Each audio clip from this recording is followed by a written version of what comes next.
The bullet hit the marble column where Adrian Vale's head had been half a second earlier. Not a crack, not a pop. A sound like God clearing his throat, fast and final and wrong. In every way a sound could be wrong.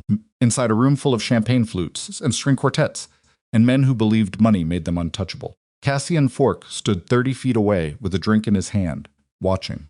Not watching the column, watching Adrian. The way a man watches something fall before it knows it's falling. And that small, patient stillness in Cassian's eyes was the moment Alara Voss understood that tonight was never about a sniper.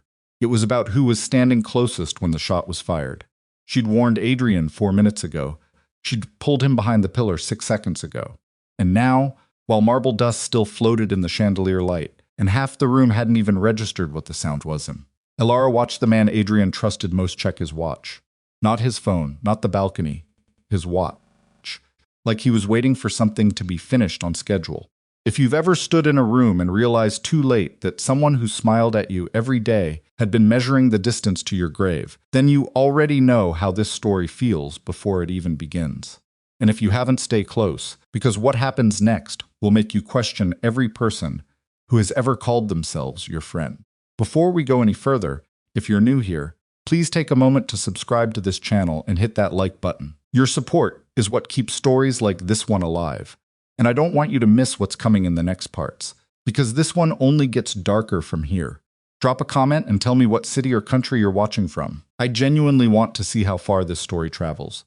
Now, let's go back to the beginning. The Hargrove Foundation Gala happened every November, in a building that used to be a federal courthouse before someone with enough money decided that justice was better housed elsewhere. The ceilings were 40 feet high. The chandeliers had been imported from Vienna. The guest list included 3 sitting senators, a retired general, 2 federal judges who no longer sat on any bench that mattered, and approximately 60 other people who understood that their invitations were not about charity. They were about proximity. Being in the same room as Adrian Vale on a public night, shaking his hand in front of cameras, having your photograph taken with a man the newspapers called a prominent real estate developer and philanthropic investor, that meant something in this city. It meant you were protected. It meant your permits moved faster, your inspectors arrived friendlier, your competitors found unexpected difficulty. Adrian Vale had not built his empire with violence alone. He built it by making powerful people feel that their comfort depended on his continued goodwill. He was 44 years old. He had gray at his temples that he didn't bother covering, because vanity, in his experience, was what got men killed. He was not particularly tall. He was not particularly handsome, in the way that men in movies were handsome. He had a jaw that looked like it had been broken once and set slightly wrong, and hands that were broader than they should be on a man who wore custom shirts, and eyes that were the particular shade of gray that makes people describe a sky as threatening rather than overcast. He stood near the East Bar, whiskey in hand, speaking to a state senator named Harlow about a waterfront development project that would never actually be developed because the permits were leverage and not architecture. Adrian smiled at the right moments. He laughed when Harlow laughed. He was doing the thing he'd done for 20 years, being present, without being visible, powerful without being memorable. He was also in the practiced way of a man who had survived long enough to develop instincts he couldn't always name. Faintly uncomfortable. Not afraid. Adrian Vale did not do afraid, or at least that was what he told himself often enough that it had started to feel true, but uncomfortable. Something in the room had the wrong texture. The music was correct. The lighting was correct. The ratio of security to guest was exactly what his head of personal security, a former Special Forces contractor named Dex Harmon, had approved 2 days prior. And yet, Adrian had been in rooms full of people who wanted him dead for long enough to know that wanting and capability were different things, and that the feeling in his chest right now, not quite dread, more like the way a dog's ears shift before thunder, was worth paying attention to. He excused himself from Harlow with the practiced smoothness of a man who had been excusing himself from conversations for 2 decades, and he moved toward the east corridor, intending to find Dex and do a quiet loop of the room's perimeter. That was when the woman appeared at his elbow. She wasn't supposed to be near him. The catering staff had a specific circuit bar, kitchen corridor, back to bar, and she'd broken it, which he noticed immediately, because Adrian Vale noticed deviations, the way other men noticed beautiful women. She was young, maybe 30, in the standard catering uniform of white shirt and black apron, with dark hair pulled back tight, and the kind of face that was easy to forget because there was nothing about it that asked you to remember it. Carried a tray of empty champagne flutes. She did not look at him. She spoke to a point slightly past his right shoulder, her voice barely above the volume of the orchestra, and she said, "Stay close to me. There's a sniper watching from the balcony." Adrian Vale did not move, did not react. He had trained himself a long time ago to receive information without his body betraying that he'd received it, because men who flinch at bad news in public rooms die faster than men who don't. He said quietly, and without looking at her, "Who are you?" "Someone who's been watching the balcony for the last 20 minutes, she said. The third column from the left. "There's a reflection that doesn't belong.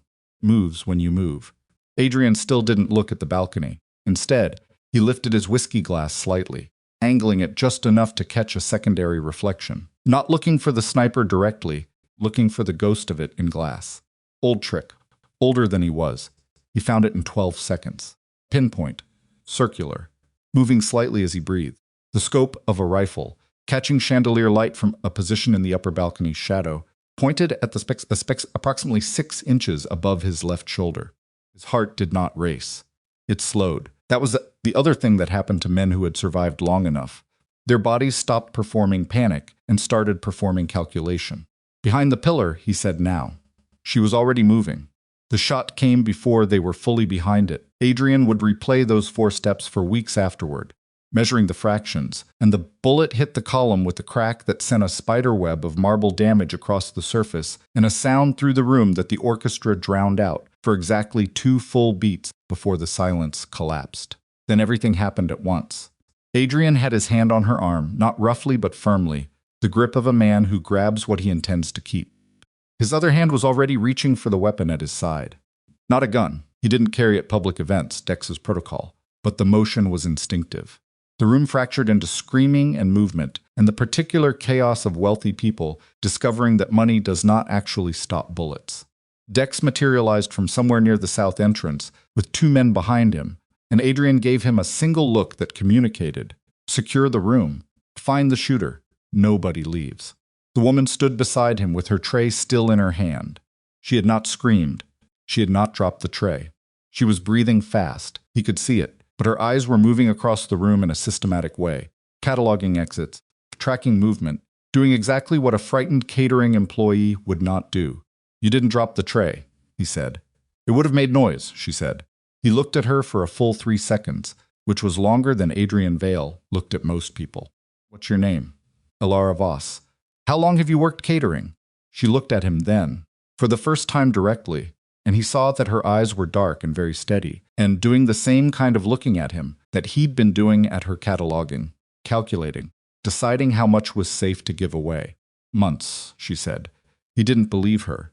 Not the number itself, 8 months might be true, but the way she said it, with the slight flatness of someone reciting a fact rather than remembering an experience. He said, "Stay close to me until I understand what just happened." "You understand?" She said yes. She didn't ask why.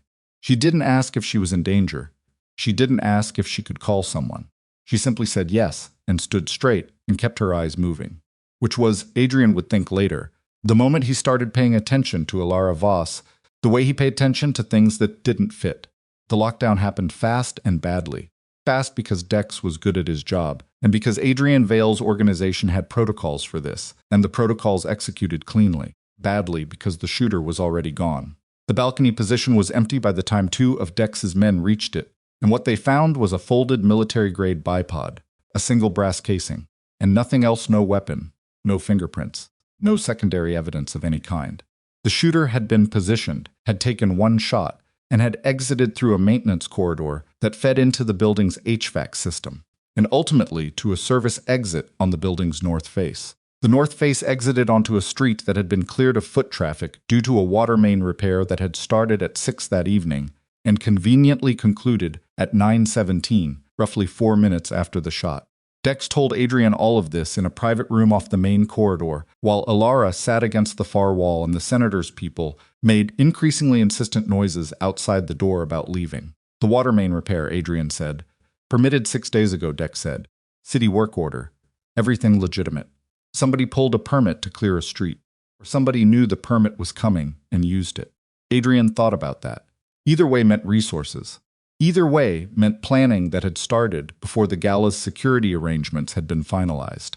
Either say meant someone who knew his schedule, his preferred positions inside a room, and the specific angle of approach that would give a shooter the clearest line. Pull the guest list, he said. Every person who confirmed attendance in the last week. Dex nodded and left. Adrian turned to Alara. She was watching him with that same steady look which he was starting to find simultaneously useful and irritating, because he couldn't read it clearly enough to know what was underneath it. You said you'd been watching the balcony for 20 minutes, he said. That's right. Why? She didn't answer immediately. She looked at the floor, then back at him, and he got the impression she was choosing carefully between several versions of the truth. When I arrived for setup, she said, there was a man on the balcony who didn't belong, not dressed for the event, not dressed for maintenance. He was there for about 4 minutes, and then he was gone. But the way he'd stood, he'd been measuring something. The angle, the distance. And you didn't tell security. I told one of the guards at the north entrance. What did he say? He told me to stay in my lane. Adrian looked at her. So you watched instead. I couldn't leave, she said simply. And I figured if I could see where the shot would come from, I could at least warn whoever was going to be in the way. How did you know it would be me? I didn't, she said, until you walked to the east bar and stopped. And then I watched the reflection in the balcony move and stopped at the same time you did. Studied her. You know how rifle scopes work. I know how reflections work, she said. I know how light behaves. She stopped. Started again. I spent time around people who paid attention to those things. People who paid attention to those things, he repeated. That's careful language. It's accurate language. He almost smiled. He didn't quite. Where are you from originally, Miss? Voss, Michigan, she said. Originally, and before catering. Pause was shorter this time, which meant she'd been expecting the question. I worked in logistics, she said. Private sector. Supply chain. She was lying by omission. Could tell that the answers were technically true. He could see it in the way her body didn't shift at all when she gave them. The stillness of someone who'd learned to tell partial truths without the physical tells of full lies. Whatever she'd actually done before catering, she'd been trained to answer questions about it without giving anything away, which told him more than the answers themselves. You can go, he said. Dex will take your contact information before you leave. She stood, straightened her apron, picked up the tray she'd set down somewhere in the last few minutes without him noticing. Ms. Voss, she turned. You didn't have to warn me, he said. You could have stayed in your lane. She looked at him for a moment. Yeah, she said. I could have left. Adrian stood in the empty room and felt the place in the air where someone had almost killed him, and thought about a woman who watched reflections and told partial truths and didn't drop her tray. The footage came back in pieces over the next 2 hours, which Dex's team spent in the gala's security office, while the venue staff quietly cleaned marble dust and the senator's people loudly demanded answers that nobody was going to give them. The footage was bad, not because the cameras were poor quality. The Hargrove building had updated its system 8 months ago to the kind of setup that a city building would spend on if it were trying to impress federal donors, which it was. The footage was bad because whoever had managed the shooter's entry had known where every camera in the building pointed and had moved through the gaps with the precision of someone who had studied the system before using it. The shooter had entered through the Northwest Service entrance at 6:41 p.m., 17 minutes before Adrian's own security advance team had swept that entrance as part of standard pre-event protocol. He'd moved through the service corridors without appearing on a single camera until a single frame badly angled, partially obscured by a ventilation duct, caught the edge of a jacket sleeve in the third-floor maintenance corridor. That was all. One sleeve, dark fabric, no face. Adrian looked at the frozen frame for a long time. He was here before our sweep, he said. Before the sweep, Dex confirmed. Possibly before we confirmed the venue. We confirmed the venue 9 days ago. Dex said nothing, which was its own kind of answer. 9 days. The information that Adrian Vale would attend this specific gala at this specific venue had been finalized 9 days ago. That information had traveled through his organization's internal communications, through Dex's team, through the venue's coordination staff. The number of people who had access to the confirmed venue and confirmed attendance was not small, but it was bounded. It was a list.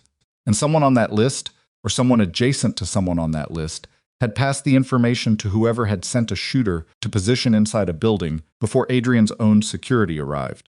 I want a full internal communication audit, Adrian said. Every message, every call, every person who knew this venue was confirmed. Starting from 9 days ago. Dex nodded slowly. That's going to surface things people don't want surfaced. Good, Adrian said, let it. He said it flatly, without drama, because that was how he handled the thing that was starting to form in his chest. The cold knowledge that the most dangerous enemy he was looking for probably wasn't a rival family or a federal operation. The most dangerous enemy he was looking for probably knew his coffee order.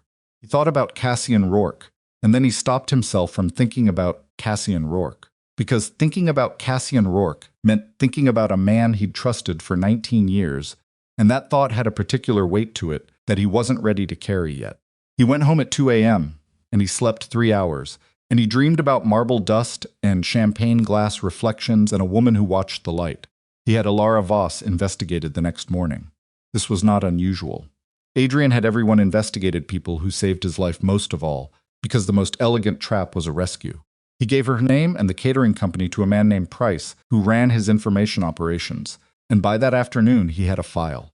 The file was thin, in ways that were themselves informative. Alara Catherine Voss, born 31 years ago in Grand Rapids, Michigan. Graduated from a state university with a degree in mathematics. 4 years of employment history at a private security consulting firm based in Chicago called Meridian Group. And here the file grew interesting, because Meridian Group did not publicly describe what it actually did, which was threat analysis and protective intelligence for corporate clients with the kind of exposure that required former federal agents and military intelligence officers on staff. Meridian Group was not catering. After Meridian, there was a gap of 14 months, no employment records, no tax filing, no address changes, which meant either she'd been working off the books or she'd been working in a context that generated no paperwork, and both possibilities were significant. Then 8 months ago, Alara Voss appeared in the employment records of a catering and events company called Castillo Hospitality Services, and she had apparently been carrying champagne flutes and staying in her lane ever since. Except she wasn't staying in her lane, and the question of why a Meridian Group analyst was working catering 8 months ago and why she had reflexively recognized a sniper's scope by its chandelier reflection, and what had happened in the 14 months before Castillo, was the kind of question that Adrian Vale did not leave unanswered. Called Price. The Meridian gap, he said. I need to know what she was doing. That's going to be difficult, Price said. That kind of employment gap usually means the work was sensitive enough that the paper doesn't exist. Then find the paper that explains why there isn't paper. He hung up. He poured a second coffee.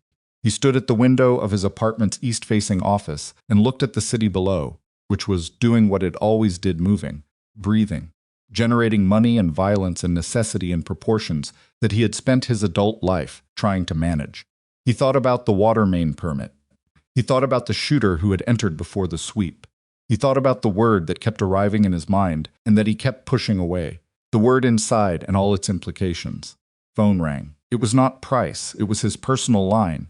Number known to fewer than 10 people, and the ID that showed up was Cassian Rourke's. Adrian stared at the phone for 3 rings. Picked up. You heard, he said. Of course I heard, Cassian said. His voice was the same as it always was, unhurried, slightly rough, carrying the faint accent of a childhood in South Boston that had never fully left him despite 30 years elsewhere. I'm hearing details through 4 different people, and none of them are you, which tells me either you're dead or you're being careful. Neither of those are the same thing, Adrian said. No, Cassian said, they're not. Are you all right? Adrian considered the question. He considered the word all right. He considered the particular texture of Cassian's voice, the genuine-sounding concern, the 19 years of dinners and arguments, and 2 in-the-morning calls, and the time in Baltimore when Cassian had put himself between Adrian and a man with a knife and taken the cut across his forearm that had left a scar. That was still visible when he wore short sleeves. I'm fine, Adrian said. The shooter was gone before we reached the position. Who sent him? I'm working on it. A pause. Brief. You need anything? Not yet, Adrian said. I'll call you when I do. He hung up. He stood with the phone in his hand and looked at the city again. A pigeon landed on the window ledge and looked at him with the blank confidence of something that had no reason to be afraid of anything. He thought about the way Cassian had said, "Are you all right?" and the particular quality of the pause before who sent him, and the fact that Cassian had not said, "Where are you? Come here. Let me see for myself that you're standing upright which was what Cassian usually said when something went wrong. He thought about a man with a drink watching something fall before it knew it was falling. He called Price back. Add Cassian Rourke to the communication audit, he said. The silence on Price's end was the silence of a man who understood what he was being asked and understood what it cost the person asking. Understood, Price said. Adrian hung up. He looked at the pigeon. The pigeon looked at him. Get out, he said. The pigeon did not get out. Ilara Voss, for her part, spent the morning after the gala doing what she had learned to do when something went wrong, which was to behave exactly like the person she was pretending to be. She washed dishes. She sorted linens. She answered her supervisor's questions about the incident at the gala. With the carefully measured alarm of a catering assistant who had witnessed something frightening and was still processing it, and she accepted the offer of 2 days of paid leave with the gratitude of someone who needed it. She did not go home immediately. She went to a diner 3 blocks from the Castillo hospitality office, ordered coffee and eggs she didn't eat, and sat with her back to the wall and her eyes on the entrance and thought about everything she'd seen in the 20 minutes before she'd spoken to Adrian Vale, the man in the balcony. The way he'd moved, economical, deliberate. The movement of someone who had done physical work in compressed spaces. The bipod setup. The specific angle he'd chosen, which told her the intended distance, and roughly the caliber of weapon, which told her the intended lethality. This was not a warning shot. The setup was not warning shot infrastructure. Someone had sent a professional to a public event to kill Adrian Vale in front of 60 witnesses and senators, which meant either the sender believed Vale would be dead before anyone could identify the method, or the sender didn't particularly care about discretion, or both. She thought about what both meant about the sender's position. She pulled out her phone and looked at a number she had not called in 14 months. She looked at it for a long time. She put the phone back in her pocket. She paid for her coffee. She tipped more than the coffee cost, which was a habit from a time when she'd had more money and had never quite corrected back. She walked out into the November morning and turned up her collar against the cold and thought about the fact that Adrian Vale's gray eyes had looked at her the way people looked at puzzles, with the specific hunger of someone who intended to find the answer. She had been watching him for 3 weeks before the gala, not following him. She wasn't in that capacity anymore. But watching the way he moved through this city, the rhythms of where he went, and who he spoke to, and how his organization functioned. She had watched because watching was what she did, and because the things she had come to this city to understand had Adrian Vale at its center, and because she had not yet decided what to do with what she was learning. She had not planned to speak to him. She had planned to watch the gala from her position as invisible staff and collect information and leave. But then the man in the balcony had come and gone, and the reflection had appeared where reflection shouldn't be, and she had done the calculation and found that the answer was approximately 40 seconds between a bullet and Adrian Vale's temporal lobe, and she had made a decision that she understood would have consequences. She was not sorry for it. She was, however, worried about those consequences, because Adrian Vale was not a man who received a service without investigating the person who'd provided it. And her background had exactly 3 months of shelf life before someone with the right access would find the edges of the story she'd built around herself. Her phone buzzed, unknown number, but a format she recognized. She answered it. Ms. Voss, said a voice she did not recognize. Male, middle-aged, slightly flat in the way of someone who had learned to speak without affect. I represent Mr. Vale's office. He would like to meet with you at your convenience. Today, if possible. She looked at the November sky. Today's fine, she said. 2 o'clock, the voice said. We'll send a car. That's not necessary, she said. Send me an address. A brief pause as if this answer was unexpected. Of course, the voice said. She hung up. She stood on the sidewalk in the cold and thought about every exit in a room she hadn't seen yet. Then she started walking. The address was not an office. She'd half expected an office, the kind of neutral corporate space that men like Adrian Vale maintained for exactly these kinds of conversations. Rooms that were clean and professional and contained nothing personal, because containing something personal was a vulnerability. Instead, the address was a restaurant that had been closed for renovation since September she'd checked before she arrived, with brown paper over the windows and a single unmarked car parked outside that she identified as security vehicle before she'd reached the corner. She went in. The interior was gutted, no tables. Bare floor, bare walls with the ghosts of paintings removed, exposed electrical work overhead. 2 men stood near the far wall. Dex Harmon, whom she'd identified from photographs before the gala, was one of them. The other she didn't recognize. Adrian Vale stood near the only piece of furniture remaining. A single high table, the kind bars used, with coffee from somewhere in a paper cup. He was wearing a gray jacket over a dark shirt, no tie, and he had the look of a man who had slept badly and was managing it by refusing to acknowledge it. "Ms. Voss," he said. "Mr. Vale," she said. "I know you worked for Meridian Group," he said. He said it without preamble, watching her face. "I know you left 18 months ago. I know there's a 14-month gap I can't account for." She nodded. She'd known this conversation was coming. She'd been preparing the version of the truth she intended to give him since the diner. "Can't explain the gap," she said. "Can't or won't." "Both," she said. "Some of it is legally protected. Some of it I won't explain, because explaining it would put other people in a difficult position." He studied her. "What were you doing at the gala?" "Working," she said. "Catering. I needed the money." "Before catering." "Meridian," she said. "Threat analysis. I reviewed vulnerabilities in security arrangements for corporate clients, conference spaces, public events, that kind of infrastructure. And that's how you recognize the scope. That's how I know what a scope reflection looks like in a glass surface." "Yes." Picked up his coffee. "Why did you leave Meridian?" She looked at him. "Personal reasons." "That's not an answer." "I know," she said. "It's all I've got." He was quiet for a moment. Not the quiet of someone who had run out of questions, the quiet of someone deciding which question came next. "The man who told you to stay in your lane," he said. "The guard at the north entrance. What about him?" "He didn't report the conversation to his supervisor," Adrian said. Checked. "His shift logs don't mention a catering staff contact at any point during the evening." Lara felt something shift. A small thing, a recalibration. He should have logged it. He should have. Adrian agreed. He didn't. He also arrived for his shift 30 minutes early, which isn't in his normal pattern, and he took a phone call at 6:52 that lasted 11 seconds and wasn't from any number in his personal account. She looked at him. "You think the guard was part of it?" "I think the guard was told to listen for anyone noticing something," Adrian said. "I think when you told him about the man on the balcony, he made an 11-second phone call to let someone know the position had been spotted. And then the shooter adjusted his timing." The implication settled in her chest like cold water. "The shot came sooner than planned," she said slowly. "Because he knew someone had seen the setup.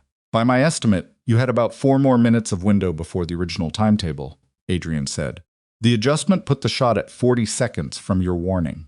She thought about those 40 seconds, about the 4 steps to the pillar, the margin. "You were also warned," she said. "I was." He looked at her steadily. "Which is why I want to understand exactly who you are, Ms. Voss. Because in my experience, the people who show up at exactly the right moment with exactly the right knowledge don't usually do it by accident." The accusation was careful, not explicit, but present. She could see him watching her reaction, the way she watched rooms, looking for the thing that didn't fit. She considered her options. She had 3 versions of the truth prepared. The minimal version, which would satisfy nothing and make him more suspicious. The full version, which she wasn't prepared to give, and which would involve explaining things that endangered other people. And the partial version more than minimal, enough to be believable, with the right pieces left out. She said, "I came to this city because of what I learned at Meridian, not for them on my own after I left. There's an operation running through this city's financial infrastructure that I've been trying to map, connected to organized crime, and it's connected to institutional corruption, and She stopped. "It's large enough that it scared me when I saw the shape of it. And you're at the edge of that shape, Mr. Vale." "Not necessarily in the way you think?" Adrian was very still. "What kind of edge?"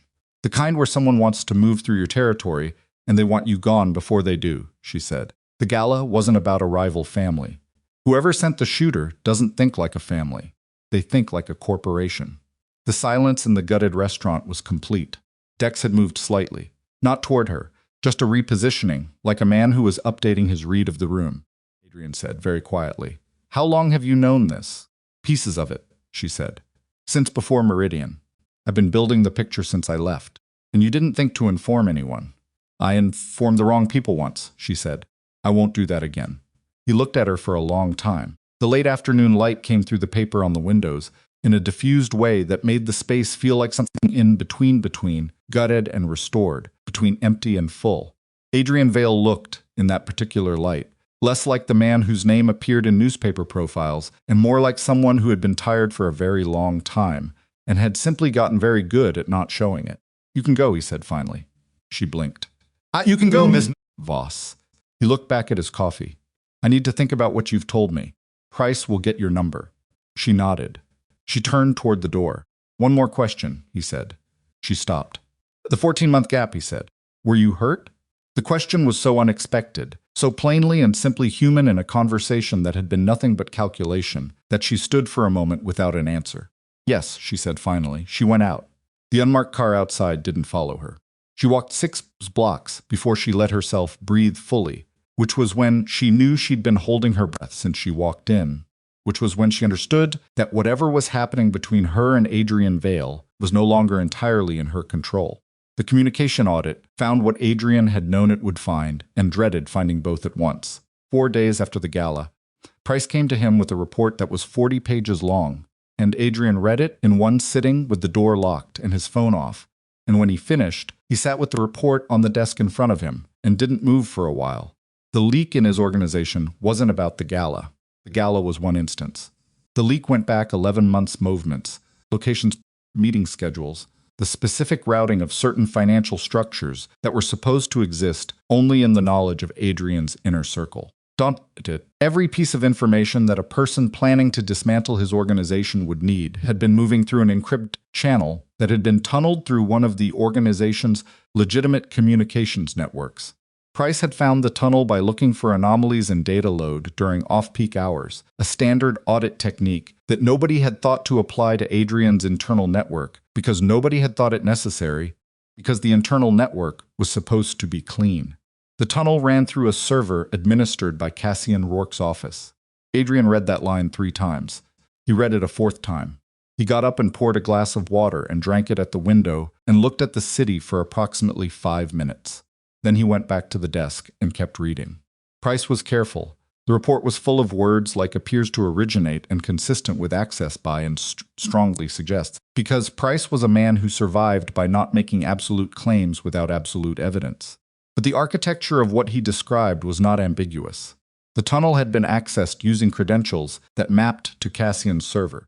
The information that had passed through it, meeting times, security protocols, venue confirmations for the gala had been transmitted in the 48 hours before each of 3 incidents over the past 11 months, incidents that had previously looked like coincidence, a missed shipment that cost the organization $400,000, a federal visit to a legitimate business that had found nothing but had been clearly targeted, and a business partner who had abruptly broken ties, citing unspecified concerns.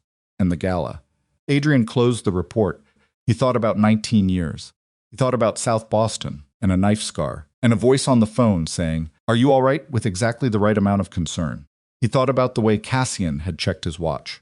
He had told himself he might have imagined that. He had not imagined it. Picked up his phone. He did not call Cassian. He called Ilara Voss. She answered on the 2nd ring. "I need you to look at something," he said. Not over the phone. In person, a pause. "When tonight," he said. "I'll send an address." Another pause shorter. She said.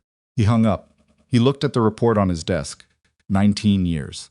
He'd given Cassian Rourke 19 years of trust, of proximity, of access to everything he was and everything he built. And somewhere in those 19 years, something had turned. He didn't know yet whether it had turned slowly or quickly, whether it was ideology or money or resentment or something else entirely. He didn't know because he hadn't asked. He hadn't asked because he hadn't been ready to hear the answer. He needed to be ready now. He needed to be ready because if Cassian had sent the shooter to the gala, then the shooter's failure meant Cassian knew the attempt had been seen, which meant the next attempt would not use a sniper. The next attempt would be something closer and something faster, and something that Adrian was not currently positioned to stop. He needed someone he could trust with that information. And the only person in this city he could think of who had told him difficult truths without flinching, who had watched the light in a room and noticed what didn't belong, who had been hurt and kept going without advertising it, was a woman who was probably not telling him everything. But then again, neither was he. He supposed that made them even. She arrived at 8:47 p.m., which was 3 minutes earlier than he'd expected, which told him something. The address he'd sent was a private floor of a building he owned through 3 layers of corporate structure investment holding company, owned by a real estate trust, owned by a shell registered in Delaware that had never. appeared in any document connected to Adrian Vale's name. He used the floor for meetings that needed to not exist afterward. It contained a table, 6 chairs, a bar, and a window that looked east over the city. No artwork, no personal items, nothing a person could pick up and learn anything from. Alara came in, wearing the same dark coat she'd had at the diner, and she looked at the room, the way she looked at every room quickly, systematically, clocking exits and positions before she'd taken 3 steps inside. She didn't comment on the room. She sat down across the table from him, without being invited to sit, which he found he didn't mind. Dex was in the hallway outside. Adrian had sent the others home. He slid Price's report across the table. "Read the sections I've marked," he said. She read. She didn't ask questions while she read. She didn't make sounds of surprise or reaction. She read the way people read things they're trying to extract maximum information from, rather than sentence slowly, at the marked sections, faster through the connective tissue, then back again to confirm something. When she finished, she set it down and looked at him. "Cassian Rourke," she said. "The server runs through his office," Adrian said. "That's all Price can confirm directly.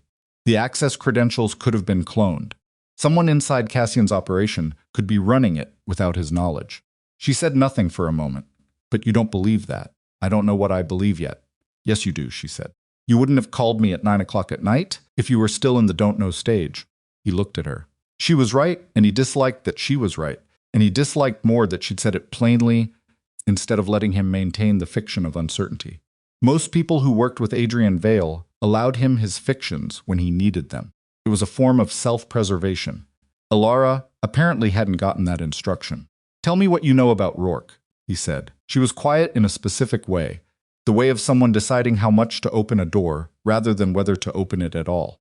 "He's been moving money," she said finally. "Not your money. Money adjacent to your operation. Through channels that use your organization's infrastructure as cover without actually touching your accounts. Whoever's behind the channel I've been mapping, they need a host system. Something legitimate enough to mask the traffic. Rourke's been providing that." Adrian felt something drop through him. Cold and quiet. "For how long?" 11 months that I can trace," she said. "Possibly longer before the trail I found." The structure is, she paused, choosing words. "It's elegant. Whoever designed it knows financial systems at a level that's not typical for organized crime. It's more like institutional fraud architecture. Corporate," Adrian said, like he'd said to himself 4 days ago. She looked at him. "Who used that word with you?" "I said it to myself." She nodded slowly. "Then you already understand the scale. Tell me anyway." She put her hands flat on the table. They were steady. "There's a group. I don't have a name for them. I have a shape that operates through legitimate financial infrastructure. Banks, investment vehicles, holding companies. They use organized crime's territorial networks as distribution and enforcement because it's faster and cheaper than building their own. But they don't partner with organized crime. They parasitize it. They find someone inside an existing operation.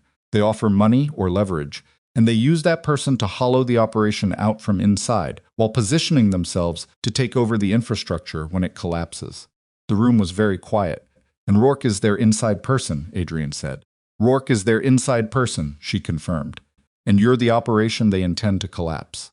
Adrian sat with that for a moment. He'd heard things like this before, stories of organizations brought down by internal rot. Men he'd known peripherally who had trusted the wrong lieutenant and found themselves with nothing left to trust. He'd always thought about those stories with the particular combination of sympathy and contempt that successful people feel toward cautionary tales about failure. He wasn't feeling that combination now. "Who are you working for?" he said. She looked at him steadily. "Myself." "That's not a credible answer, Miss Voss." "It's the true one," she said. "I'm not working for anyone. I'm not federal. I'm not a competitor. I'm not—" She stopped. "What happened during my 14-month gap involved this same group. They came through an operation I was assigned to protect at Meridian. 4 people I worked with were killed when the operation collapsed. The official finding was that the collapse was caused by organized crime infiltration." She paused. "It wasn't. It was caused by the same architecture I've been describing. I watched it happen and I couldn't stop it, and the official finding let the real cause walk away clean." Adrian said nothing. "I left Meridian because they accepted the official finding," she said. "I've been building the picture since then. Because if I can get the full architecture on record, the real structure, not the organized crime cover story, Then the people who killed my colleagues can't use that cover again. The silence was different now. It had weight. That's why you came to this city, Adrian said. That's why I'm in this city. Yes. And you were going to do what exactly? With the picture you were building. She looked at the table for a moment. I had contacts. People who left Meridian around the same time I did, for the same reasons. People in positions where they could do something with the right documented evidence. She looked up. I hadn't gotten to the point of doing anything yet. I was still building. And now she met his eyes. And now someone tried to kill you, which means they're moving faster than I calculated, which means my timetable has changed. Adrian leaned back in his chair and looked at her. He'd spent 20 years making decisions about people based on incomplete information, which was the only kind of information that ever actually existed. He'd made those decisions by feel as much as by fact, by the way a person held themselves when they thought nobody was watching, by the quality of their stillness under pressure, by what they reached for when things went wrong. Alara Voss had reached for him. That was the data point he kept returning to. Could have walked out of that gala and put distance between herself and what she'd seen and protected her own operation. She'd reached for him instead. That didn't make her trustworthy. It made her motivated, which was something he could work with. All right, he said. She blinked. All right, what? We're going to need to work together on this, he said. You have the financial architecture. I have the internal access to confirm Rourke's involvement. Neither of us has a complete picture. I'm not part of your organization. I'm not asking you to be, he said. I'm asking you to share information with me on a case-by-case basis. You decide what you share and when I do the same. She looked at him for a long moment. He could see her running the calculation, what she gained, what she risked, where the exposure was. What are you going to do about Rourke? She said. I don't know yet, he said honestly. I need more before I move. If I confront him wrong, he runs, or he accelerates whatever they're planning. If I move on him without enough, I look paranoid, and I lose the people who are still loyal. You're also emotionally compromised on this. The bluntness of it landed like a flat hand. Took a breath. Yes, he said. I am, she nodded. Not with satisfaction. With something more like acknowledgement of a shared difficulty. Then you need someone who isn't, she said. That's why I called you at 9 o'clock. She almost smiled. It didn't quite make it to her face, but it arrived somewhere near her eyes and then retreated. This is an incredibly bad idea, she said. I know, he said. If Rourke's people find out, you've been meeting with someone from outside the organizations. They'll accelerate, he said. I know that too. And you're doing it anyway. He looked at her. I'm doing it anyway. She nodded. She picked up the report. She set it back down without looking at it again. I need to show you something, she said. Not tonight. I have documents at my apartment. I need to go through them and select what's relevant. Tomorrow morning, he said. Tomorrow morning, she agreed. Stood. She put on her coat. She was at the door when he said Elara. She stopped. First name, she heard it. The 4 people, he said. At Meridian. Were you close? She had her back to him. He saw her shoulders do something. Not stiffen. More like brace. The way a person adjusts weight when the ground changes under them. 2 of them were, she said, yes. She went out. He sat alone in the room with Price's report and the city through the window and the particular exhaustion that comes not from lack of sleep, but from understanding that things you believe to be solid have been hollow for longer than you knew. Cassian Rourke lived in a house in the northwest end of the city that he'd owned for 12 years, a 3-story brick federal that he'd renovated slowly and carefully, and that contained, by Adrian's last count, more books than any man who claimed not to read particularly had any reason to own. There was a wife, Helena, who had left him 3 years ago and had since moved to Phoenix and apparently found that distance suited her. There were no children. There was a dog, a large old retriever named after a baseball player, who Cassian walked every morning at 6 and who was, according to the 3 people Adrian had asked separately, the single thing in Cassian's life that appeared to give him uncomplicated pleasure. Adrian had been to that house more times than he could count. He'd eaten at the kitchen table and argued about baseball, and sat through Helena's careful hostess performance and watched Cassian in the space of his private life and seen nothing, not once, not ever, that had read as false. He sat in a car outside the house at 7 the next morning, not for any operational reason, just because he needed to see it with the new information in his system and find out what it looked like now. It looked the same. Brick, bare trees, a light in the upstairs window. The dog appeared at 6:03 on schedule, Cassian behind it in a heavy coat, hands in pockets. The dog pulled at the leash. Cassian walked with the particular careful patience of a man who understood that old things move slowly and doesn't fight it. Adrian watched him for the 3 minutes they were visible before the morning swallowed them. He felt the thing he'd been keeping in a separate room of his mind since Price's report, and he let himself feel it once, completely. The particular grief of a betrayal that hasn't been confirmed yet, but that you already know is true. The specific weight of 19 years recontextualized. Then he put it back in its room. He drove away.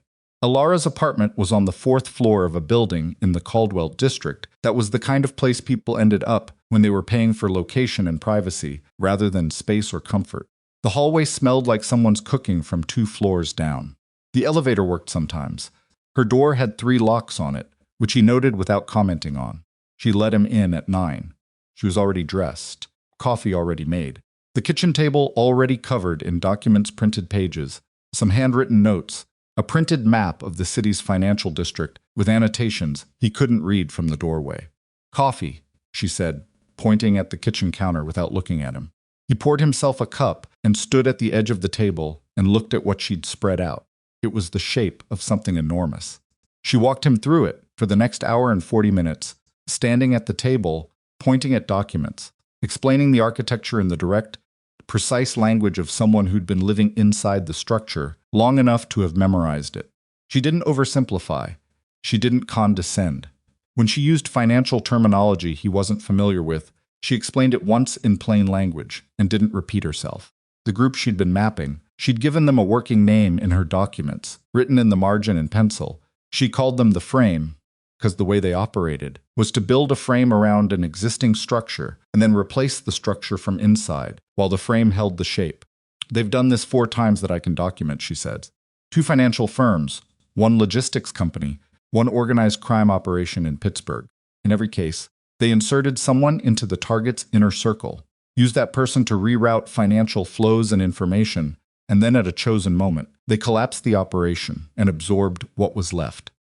"What happened to the people inside the operations?" Adrian said. She looked at him. Some of them cooperated and were absorbed. Most of them were prosecuted using evidence the frame provided to federal contacts. She paused. And some of them died. In ways that looked like occupational hazard. "How long has Rourke been in contact with them?" She found a page near the bottom of the stack. "The earliest connection I can trace is 14 months ago, around the same time I arrived in this city." She looked up. "He was recruited shortly after I started building my map. I don't know if that's coincidence." "It isn't," Adrian said. She nodded slowly. "No, probably not." The implication was clear, and neither of them stated it directly. The frame had become aware of someone mapping their operations. They would respond. They would need someone in position to monitor the mapping, or disrupt it, or if necessary eliminate it, Adrian said. "Did Rourke know you were in this city?" "I don't see how he could," she said. "I've been careful." "The guard at the gala," he said. "The one who took the 11-second call. If he was reporting that someone on staff had noticed the setup, and if Rourke was on the other end of that call, then he now knows someone recognized the scope," she said, "and possibly knows it was me, if he's connected enough to identify which staff member reported it." They looked at each other across the table, covered in documents. "How exposed are you?" he said. "I don't know," she said. "More than I was last week." "You need to move out of this apartment." "I know," she said. It sounded like she'd already decided, and was simply waiting for someone else to confirm the calculus. "I have a secondary location." "Is it connected to you?" "No." "Good." He looked at the documents. "I need copies of everything on the frame's financial structure. The transactions that run through Rourke's server. The other 4 operations." He paused. "I need to know what they do in the window between the collapse trigger and the absorption. What happens in that specific phase?" She found another page. "The window is usually between 48 and 72 hours. During that window, the primary leadership of the target operation is neutralized through one method or another. The lieutenants who cooperated with the frame take positions of nominal control and manage the transition." She set the page down.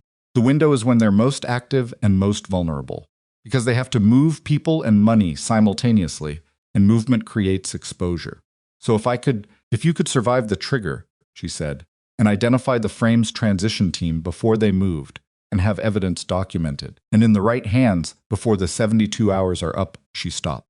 "Then, instead of being collapsed, you'd be the anchor that pulls the frame into the open." Adrian was quiet. "That's the plan you've been building toward," he said. That was the plan I was building toward, she said, before the timetable moved. How long do we have before they trigger the collapse? She looked at the table. I don't know. The attempt at the gala suggests they're in the active phase, but the attempt failed, which means they're reassessing. I would estimate, she breathed, 2 weeks, maybe 3 if we're careful and they don't panic. What makes them panic? If they think we know the full architecture, she said.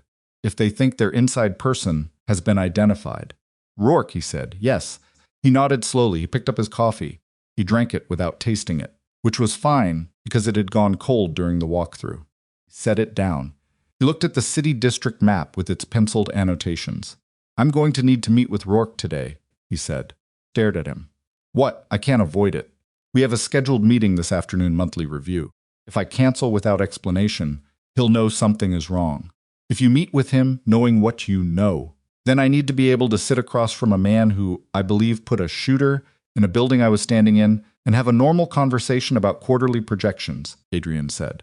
Yes. She looked at him with an expression he couldn't fully categorize.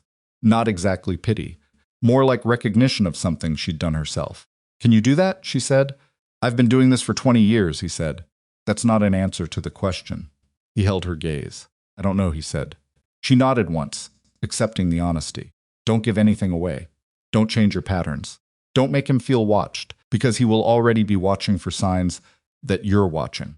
I know. And don't, she said carefully. Don't let yourself think about the 19 years while you're in that room. Put it somewhere else first. You can take it back out afterward. He looked at her. You've done this. Yes, she said. He wanted to ask with who, but that wasn't the conversation they were in right now, and he let it stay closed. He gathered the documents she'd designated as his copies. He moved toward the door, Adrian. He stopped. She'd used his first name. He heard it the way he'd heard his own name used, and stood still. Be careful with Dex, she said. He turned. Dex. Not accusing, she said quickly. But the server is in Rourke's office. Dex manages access protocols for your inner operations. If someone needed to ensure a security sweep didn't catch a hidden channel. Dex has been with me 11 years, he said. I know, she said. I'm not saying he's involved. I'm saying don't rule it out. Just because it costs you something to consider it. He looked at her. The window behind her was pale November light. Her face was tired. She'd probably slept badly as he had, as anyone would who'd spent the night knowing what they knew. Is there anyone? He said quietly. In this city that I should be trusting without caveat? She thought about it. Seriously, not rhetorically. Your instincts, she said finally, maybe those. My instincts trusted Rourke for 19 years. Your instincts also kept you alive, in a room where someone was trying to kill you, she said. They're not broken. They've just been selectively suspended. He left. He stood in the hallway outside her 3-locked door and let himself have 15 seconds of feeling the full weight of what he was walking into. Then he took the stairs instead of the elevator, because he needed the 4 floors to finish putting things in their rooms. The meeting with Cassian was in the offices on the 9th floor of a building in the financial district that served as the legitimate face of 3 of Adrian's holding companies.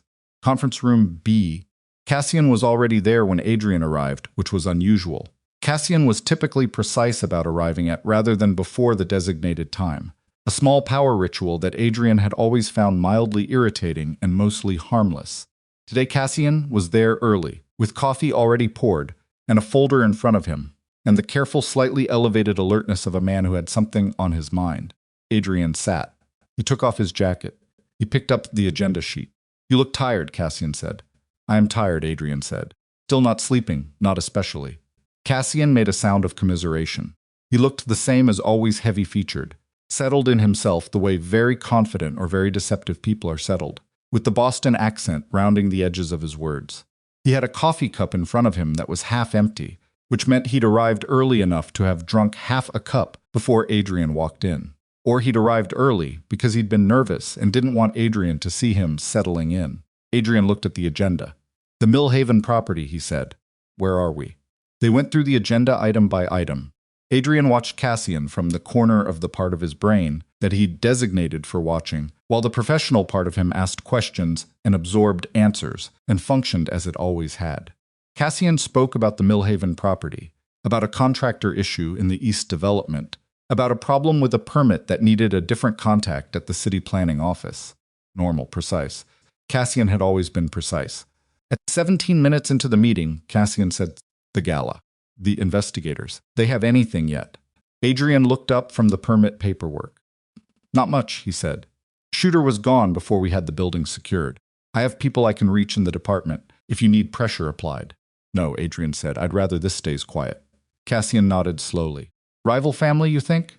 "Maybe," Adrian said. "Montoya's been pushing west. His people have been visible in areas I'd consider ours." "Could be Montoya," Adrian said. They looked at each other across the conference table. Adrian kept his face at its normal setting, the one he'd been wearing in professional meetings for 20 years, attentive but unreadable, the face of a man who was thinking without revealing what he was thinking. He watched Cassian's eyes. Cassian's eyes were slightly too calm for the conversation. Not wrong calm, just slightly calibrated, like someone monitoring their own affect. "You'd tell me if it was something internal," Cassian said. Not a question. A statement shaped like trust. The kind of statement that created an obligation to confirm. "Course," Adrian said. Cassian nodded. He picked up his coffee. He drank.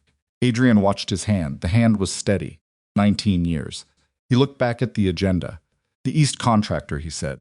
"What's the timeline on resolution?" They finished the meeting in 38 minutes. Adrian stood, put on his jacket, picked up his copies of the agenda items. At the door, Cassian said, "You need anything. Anything at all. You call me?" Adrian looked at him.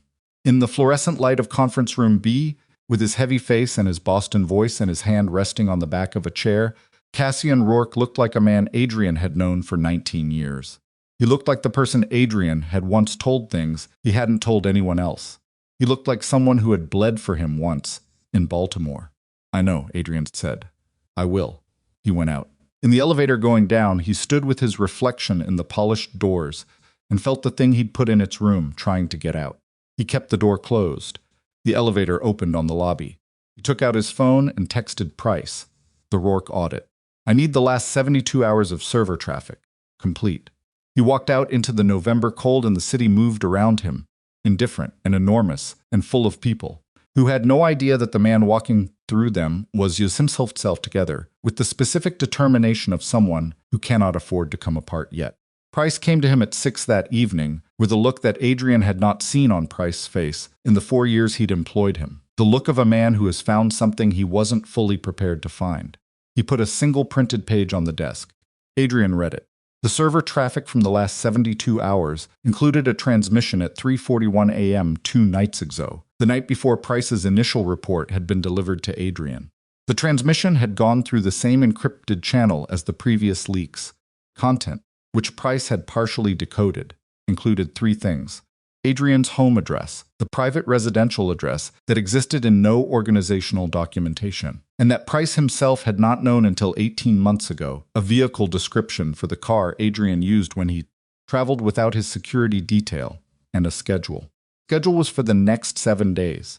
"He was in my system before I gave you the audit result," Adrian said. "Yes," Price said, which meant Rourke knew the audit was running before Adrian had confronted the results.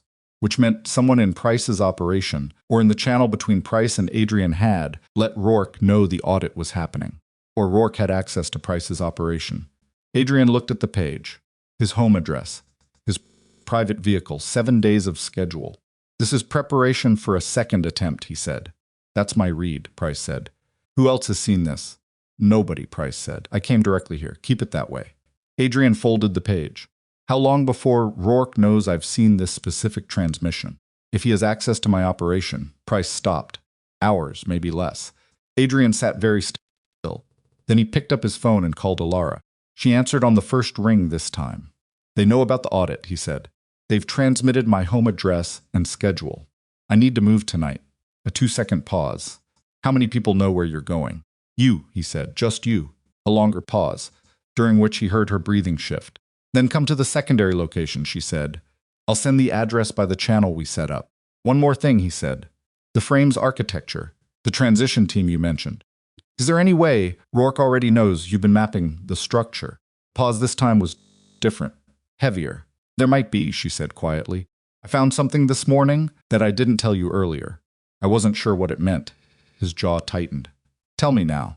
"The Meridian operation that was collapsed 14 months ago," she said. "The 4 people who were killed. One of them, Marcus Teal, He wasn't just a colleague. He was the analyst who had been mapping the frame before I started. He'd been building the picture for 2 years, and when I found his research and picked it up, I thought I was being careful. But Marcus's original files had a tracking marker embedded in them. Whoever killed him put it there. She stopped. If someone accessed those files after Marcus, they'd know who was continuing the map, Adrian said. Yes, she said. The room was very quiet. They've known about you this whole time, he said. Since before I came to this city, she said. Yes, that's what I think. Adrian stood up. He picked up his jacket. He looked around the office, the papers on the desk, the view of the city through the window, the particular order of a space he'd used for years and would probably not use again the same way. The gala, he said. The shooter wasn't only for you, she said. Came out flat and certain, like something she'd been sitting with since morning, and had finally decided to say. Or it wasn't primarily for you. If I'd intervened and been identified, the frame would have eliminated 2 problems in one. The calculation was so clean it was almost elegant. But you intervened anyway, he said. I didn't know about the tracking marker then, she said. I only found it this morning. He said nothing for a moment. He was looking at his jacket in his hand and thinking about a woman who had walked into a sniper's line of fire with a tray of champagne glasses because she'd made a calculation that turned out to be based on incomplete information. Hillary said. I know, she said, before he could say anything else. I know, I'm sorry. There are things I should have told you about Marcus earlier. I didn't, because I wasn't ready to explain the whole of it, and I thought I had more time. We'll talk about it tonight, he said. Send the address. Adrian. Her voice had dropped slightly. When you leave that building, take a route you've never used before. Not a variation, a completely new route. I know how to I know you know, she said. I'm saying it anyway. Because they have your schedule. Which means they know your patterns. And if there's going to be a third attempt, it'll be tonight, he said. Or tomorrow, she said. But yes, he hung up. He looked at Price. Go home by a route you've never used before, he said. Talk to nobody about this. I'll be in contact tomorrow. Price looked at him with the expression of a man who understood that the situation had moved past the point where following normal protocol would accomplish anything. Be careful, Price said. Adrian put on his jacket and walked out of his own office and into the hallway and toward the stairs. Because the elevator was too confined and because he needed to be moving, because the thing he'd been keeping in a room in his chest was pressing against the door now, and he needed forward motion to keep it there. He was 3 steps from the stairwell door when his phone buzzed, not his regular phone. The secondary device, a burner he cycled every 3 weeks that he used only for specific internal communications. Only 4 people had that number. Dex, Price, Cassian, and a man named Garrett, who handled property in the Southeast District. The text was from an unknown number that had nonetheless reached the burner. It said, Stop moving, we need to talk. CC. Adrian stood in the empty hallway and looked at the letter and felt the floor of something give way beneath. He stood in the hallway for 4 seconds, looking at the letter C on his burner phone screen. 4 seconds was longer than he usually allowed himself for decisions, but this one had a different weight to it, not the weight of danger, which he knew how to handle, but the weight of a man's name reduced to a single letter, and the particular way that reduction felt like a small, precise wound. He texted back, where? The response came in 11 seconds. The Hargrove parking structure. Level 3. 20 minutes. Adrian looked at the message. He looked at the stairwell door. He thought about everything Alara had told him about tracking markers and compromised schedules, and the specific intelligence the frame had transmitted about his movements. He thought about the fact that Cassian Rourke had his burner number. He thought about Baltimore. Then he went to the parking structure. He took a route he'd never used before. 3 left turns where he normally went right, a block through an alley behind a restaurant supply company, a cut through a parking lot he'd only driven past.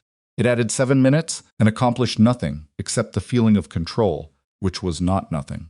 Level 3 was mostly empty at 6:45 p.m. on a Wednesday. A few cars, sodium lights that hummed at a frequency you felt in your back teeth, oil stains on concrete that had been accumulating for decades. Cassian was standing near the far wall beside his own car. No driver, which was unusual. Cassian almost always had a driver. He was wearing the same heavy coat from the morning walk. He had his hands in his pockets.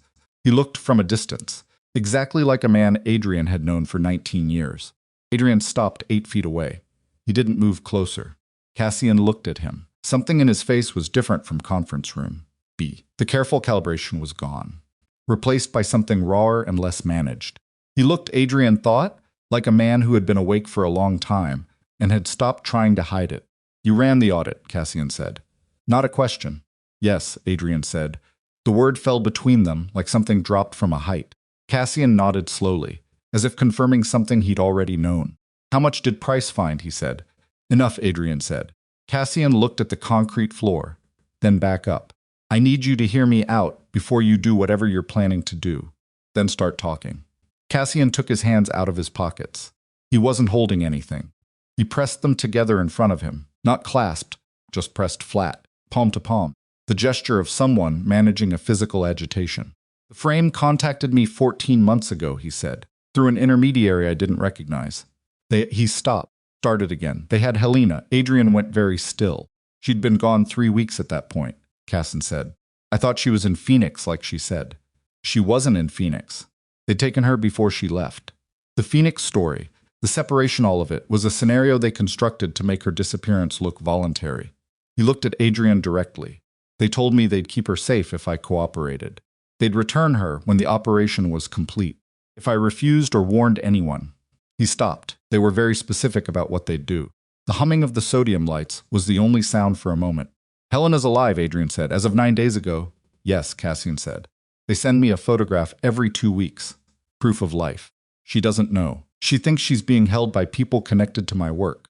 She thinks I'm looking for her. His voice held something that was not quite steady, but was working very hard to be. I've been trying to find where they're keeping her for 11 months. I have nothing. Every lead dead ends. Adrian looked at him. He was doing the thing he'd always done, watching for the tells that distinguished true from performed. The slight elevation of Cassian's shoulders, the way his jaw worked between sentences. The fact that he was standing with his weight shifted slightly left, which was what Cassian did when he was bracing for a physical blow. An old instinct, South Boston ingrained, showed up under real stress and almost never under manufactured stress. Why didn't you come to me? Adrian said. Because they told me if I contacted you, if I gave any sign that I was not cooperating fully, she'd be dead in 12 hours. Cassian's voice fractured slightly on the last 3 words and then recovered. And because I didn't know, I still don't know how deep their access goes. If they have someone else in your circle besides me as a forced asset, and I came to you, that person would know within hours. You think there's another asset? I think these people don't run single points of failure, Cassian said. I think that's how they work. Adrian thought about Dex, about Price, about the 11-second call from the guard at the gala's north entrance. The gala, he said. Cassian closed his eyes for a second. I didn't know about the shooter until an hour before the event. They told me to ensure your position near the East Bar between 9 and 9:30. Said it was a conversation they needed facilitated, Samion, who needed access to you in a controlled way. He opened his eyes. I moved you toward that bar. That's what I did. I didn't know it was a kill position until the shot came. Parking structure was very cold. Adrian could see his own breath. And after the shot, he said quietly. After the shot I knew, Cassian said, and I had no way to tell you. And I watched you almost die in a room full of people, and I had a drink in my hand and I checked my watch because they'd told me to confirm the time of execution for the report. And he stopped. His jaw worked. I checked my watch. Adrian said nothing. I know what that looked like, Cassian said. Yes, Adrian said. You do. They stood in the amber light of the parking structure and breathed cold air, and the weight of 19 years sat between them like a third person. The text tonight, Adrian said. They know you contacted me. They will soon, Cassian said. Their monitoring has a lag, maybe 2 hours. I needed that window. He looked at Adrian with something that was stripped of everything except what it actually was. A man asking another man for help with the specific desperation of someone who has run out of other options. I need to find Helena, and I need your help. But I can't ask for it without telling you everything I've been part of, and everything I've done. Which means you knowing that I'm the reason someone had a scope on you at the Hargrove. The breath Adrian took was slow and deliberate. The home address, he said. Scheduled transmission. The 72 hours of server traffic Price pulled tonight. Cassian nodded. They demanded it after the gala failed. They're moving their timetable up. They want you gone before, he hesitated, before the woman is fully in play. Adrian's chest tightened. Say that again. The woman, Cassian said carefully. They know someone intervened at the gala. They're running identification now. When they have a name, they already have a name, Adrian said. His voice came out flat and cold and very precise. Her name is Alara Voss. She's been mapping the frame's architecture for 14 months. She has documentation of every operation they've run. They've known about her since before she came to this city. She had a tracking marker in her research files, and she didn't find it until this morning. Cassian stared at him. She's been a target since Marcus Teal, Adrian said. Teal, Cassian said. Something shifted in his face. Teal was her colleague, Adrian said. He was building the same map. They killed him and put a tracker in his research. Cassian turned slightly away, put a hand on the hood of his car. Then they've been watching her approach this city for months, he said. They didn't try to stop her because she was useful as his bait, as a way of drawing out anyone she might contact. Me, Adrian said. You, Cassian said. The structure of it assembled itself in Adrian's mind with the horrible clarity of a thing that had been true all along and simply required the right information to become visible. Alara mapping the frame watching Alara map them. Alara coming to this city, getting a position in catering, watching Adrian Vale from a careful distance. The frame watching her watch him, waiting, and then deciding to accelerate by sending a shooter to the gala, eliminating two problems, forcing whatever remained to move in ways that would be visible. The gala hadn't been a rushed operation. It had been a compression trigger, designed to collapse the distance between all the moving pieces and force them into the open. Where is she right now? Cassian said. Somewhere safe, Adrian said. They finished running the identification, I know, Adrian said. He was already reaching for his phone. I need to. Wait. Cassian grabbed his arm, not hard, just enough contact to stop the motion. If you call her on any device, they've been monitoring. I have a clean channel. Is it clean from tonight? Cassian said. Or clean from before tonight, when they didn't have your full communication profile? Adrian stopped. The answer was that the channel was established 2 days ago, on a device Alara had provided, through a protocol she'd set up using methods she'd brought from Meridian. It was clean by her assessment. But Alara's assessment had been built on the assumption that her cover was intact. The tracking marker had changed that assumption. He looked at Cassian. Can you reach them? He said. The people holding Helena. Can you get a direct contact? A one-way drop, Cassian said. I can leave a message, but there's no guarantee of response timing. How long for them to run a full identification on Alara? They have the footage from the gala hours. Maybe less. A different gesture now. Adrian saw it differently now. It's been 7 hours since the gala footage would have been reviewed. 7 hours, Adrian moved. He drove fast and without pattern through the city, phone on the seat, not calling, thinking. The secondary location Alara had mentioned was an address she'd sent through the clean channel, a fourth-floor apartment in the Whitmore district, a building she'd described as connected to a former Meridian colleague who owed her a situation. He was 12 minutes away. He went through the building's rear entrance, which she'd described in the message, and took the stairs to 4, and knocked on the door with the pattern she'd specified 2, pause, 1.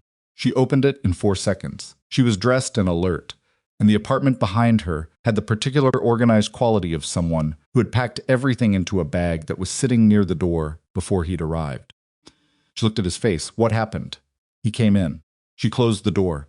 He told her about Cassian, all of it, quickly without editorializing, while she stood with her arms crossed and her face doing the systematic work of processing new information against existing architecture. When he finished, she was quiet for a moment. Helena Rourke, she said. I didn't know she was taken. I thought the separation was real. So did I. That changes the profile, she said, more to herself than to him. They don't just use financial leverage. They use people. She looked at him, which means any vulnerability in your network, any person someone in your organization cares about, is a potential hold, he said. Yes, she uncrossed her arms, walked to the window, looked out at the street below with the careful lateral gaze of someone checking for surveillance rather than looking at the view. The tracking marker in Marcus's files, she said. I found it this morning in the metadata. A dormant ping that activated when the files were accessed from outside a certain IP range. She turned. Every time I opened the research from a new locations. They logged your position, he said. Every access point I've used in 14 months, she said. Every cafe, every library, every apartment. She looked at the bag by the door, including this one. How long ago did you last open the files? She looked at the ceiling. 3 days ago. From a coffee shop 4 blocks from here. 3 days is enough time to run a location trace and identify this building. Yes, she said. Neither of them moved for a moment. Then she picked up the bag. We can't stay here, she said. We can't go to any location connected to me, he said. They have my home address. My organizational properties are all documented. Cassian's places are compromised. Price, she said. Possibly compromised, he said.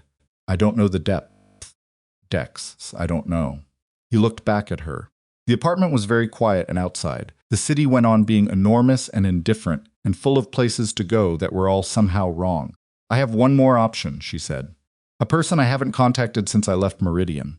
Someone who left before I did, for the same reasons, and who has been off-grid doesn't quite cover it. She's been invisible for 2 years, no digital presence. No fixed address, she paused. She was the best at what she did. And she has no connection to this city. You trust her, he said. Complicated pause. I trust her to do what she says she'll do, Alara said, which is slightly different from trusting her in general, but it's what I have. Call her. I'll have to go in person, she said. She doesn't use phones. He absorbed this. Where? 2 hours by car, she said. If we leave now. He thought about Cassian in the parking structure, about Price's single printed page, about a photograph delivered every 2 weeks as proof that someone was still alive. All right, he said. Let's... The window behind Alara shattered. A gunshot, something thrown. A rock, he registered. A split second later, as the glass came inward, and she was already moving, already dropping low and sideways, with the practiced economy of someone who'd trained for exactly this, and he was moving toward the door, reaching for her arm. The second thing through the window was not a rock. It was small and cylindrical, and it bounced twice on the apartment floor and released a dense white smoke that hit the back of Adrian's throat like a physical thing. Stairs, she said. She had her bag. She had his arm. She was pulling. He could barely see. The smoke was fast, deliberately fast, the kind of formulation that fills a space in seconds. And his eyes were streaming, and the door seemed very far away even though he'd been standing next to it. She got the door open. The hallway was clear. They went down 4 flights at the kind of speed that is one bad step from a fall, her hand on the railing, his hand on her shoulder, both of them breathing the cleaner air of the stairwell in sharp pulls. Ground floor. Rear exit. She pushed the bar, and they were in the alley behind the building, in the cold November dark, and she kept moving, kept pulling him, down the alley, to the cross street. Behind them, in the building they'd just left, lights were coming on in other apartments. She pulled him into a doorway, and they stood in the shadow of it, breathing hard, and she looked back at the alley entrance, and counted something in her head. Smoke and rock, she said, not a kill team, flush. He understood what she meant. They'd been flushed from the location, forced into the open, to be tracked, identified, followed. Kill team would have come in from the stairs, simultaneously, would not have announced itself with a rock. They want us moving, he said. They wanted to confirm we were here, she said, and now they have. She looked at him. Her face in the shadow of the doorway was streaked where her eyes had watered from the smoke, and her jaw was set with the specific tension of someone running fast calculations under adrenaline. Every car we take from here is a risk. Every phone. Every digital transaction. The person you mentioned, he said. 2 hours by car. We take a car they don't know, she said.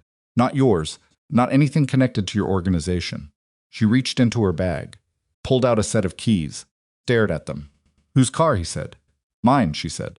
Registered to a name I stopped using 14 months ago. If they ran my current identity, they won't find it. Where? 3 blocks north, she said. Blue Civic.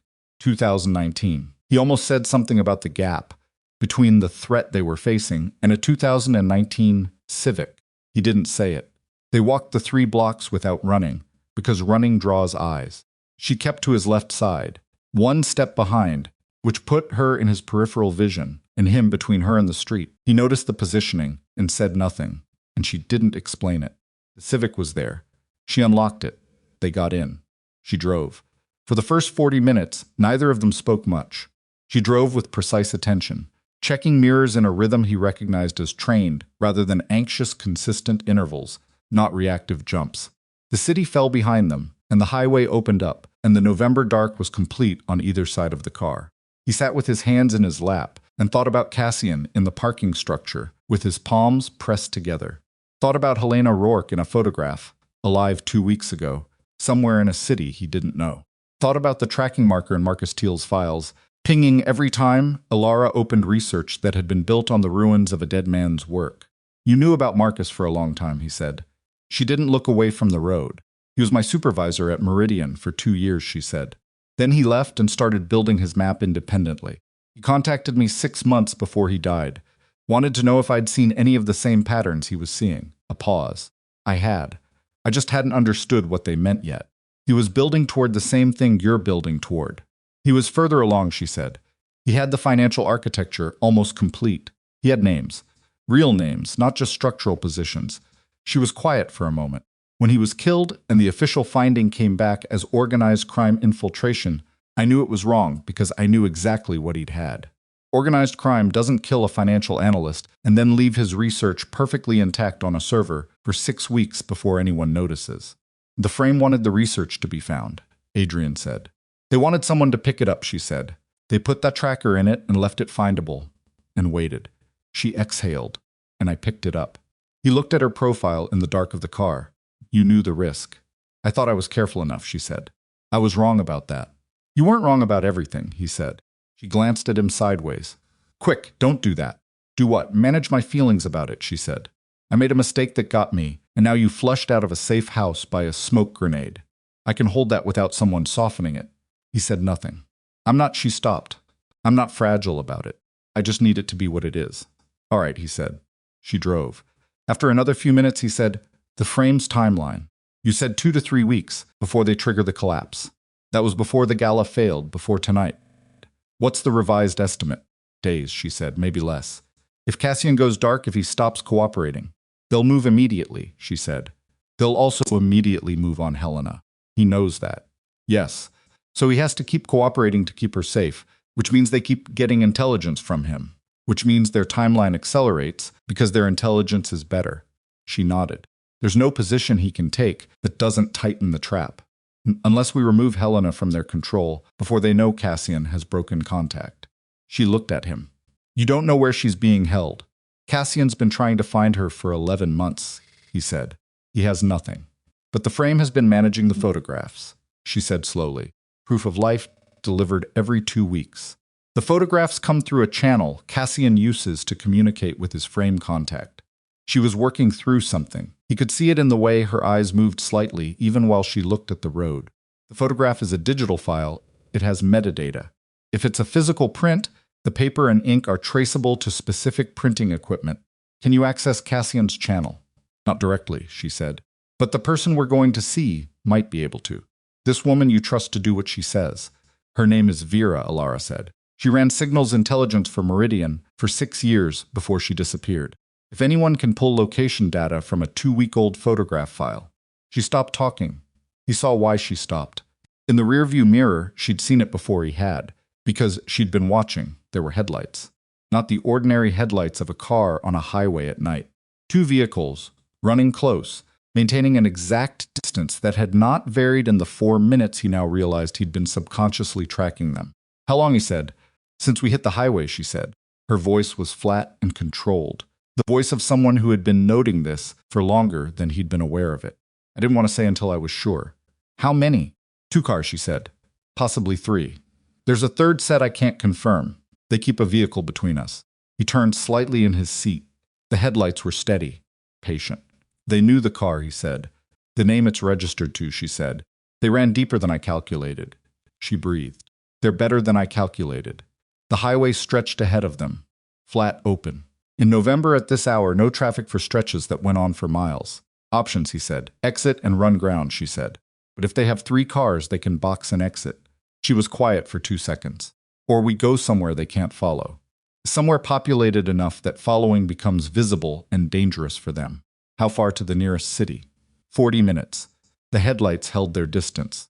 40 minutes was a long time. His burner buzzed. He looked at it. Cassian, they made you.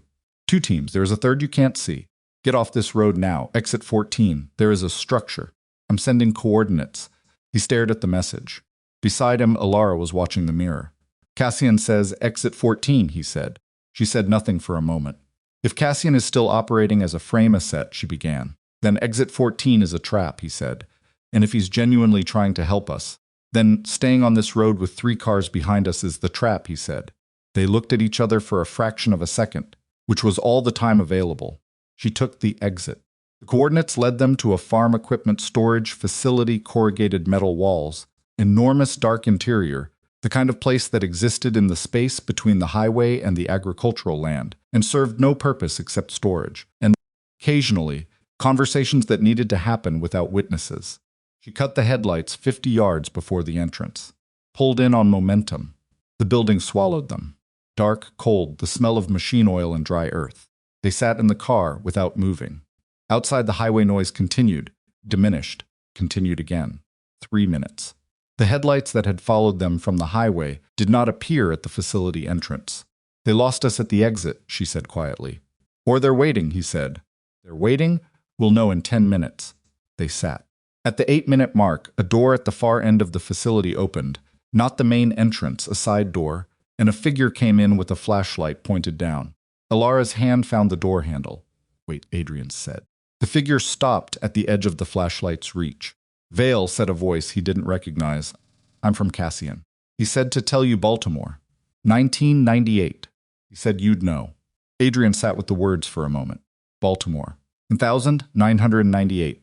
A bar fight that had nothing to do with business, a man with a broken bottle, and Cassian Rourke putting himself between that bottle and Adrian before either of them had been in a position where it mattered professionally, before any of it was about money or power or territory, when it was just two young men from different cities who had ended up in the same place and recognized something in each other. He got out of the car. Elara got out a half-second behind him.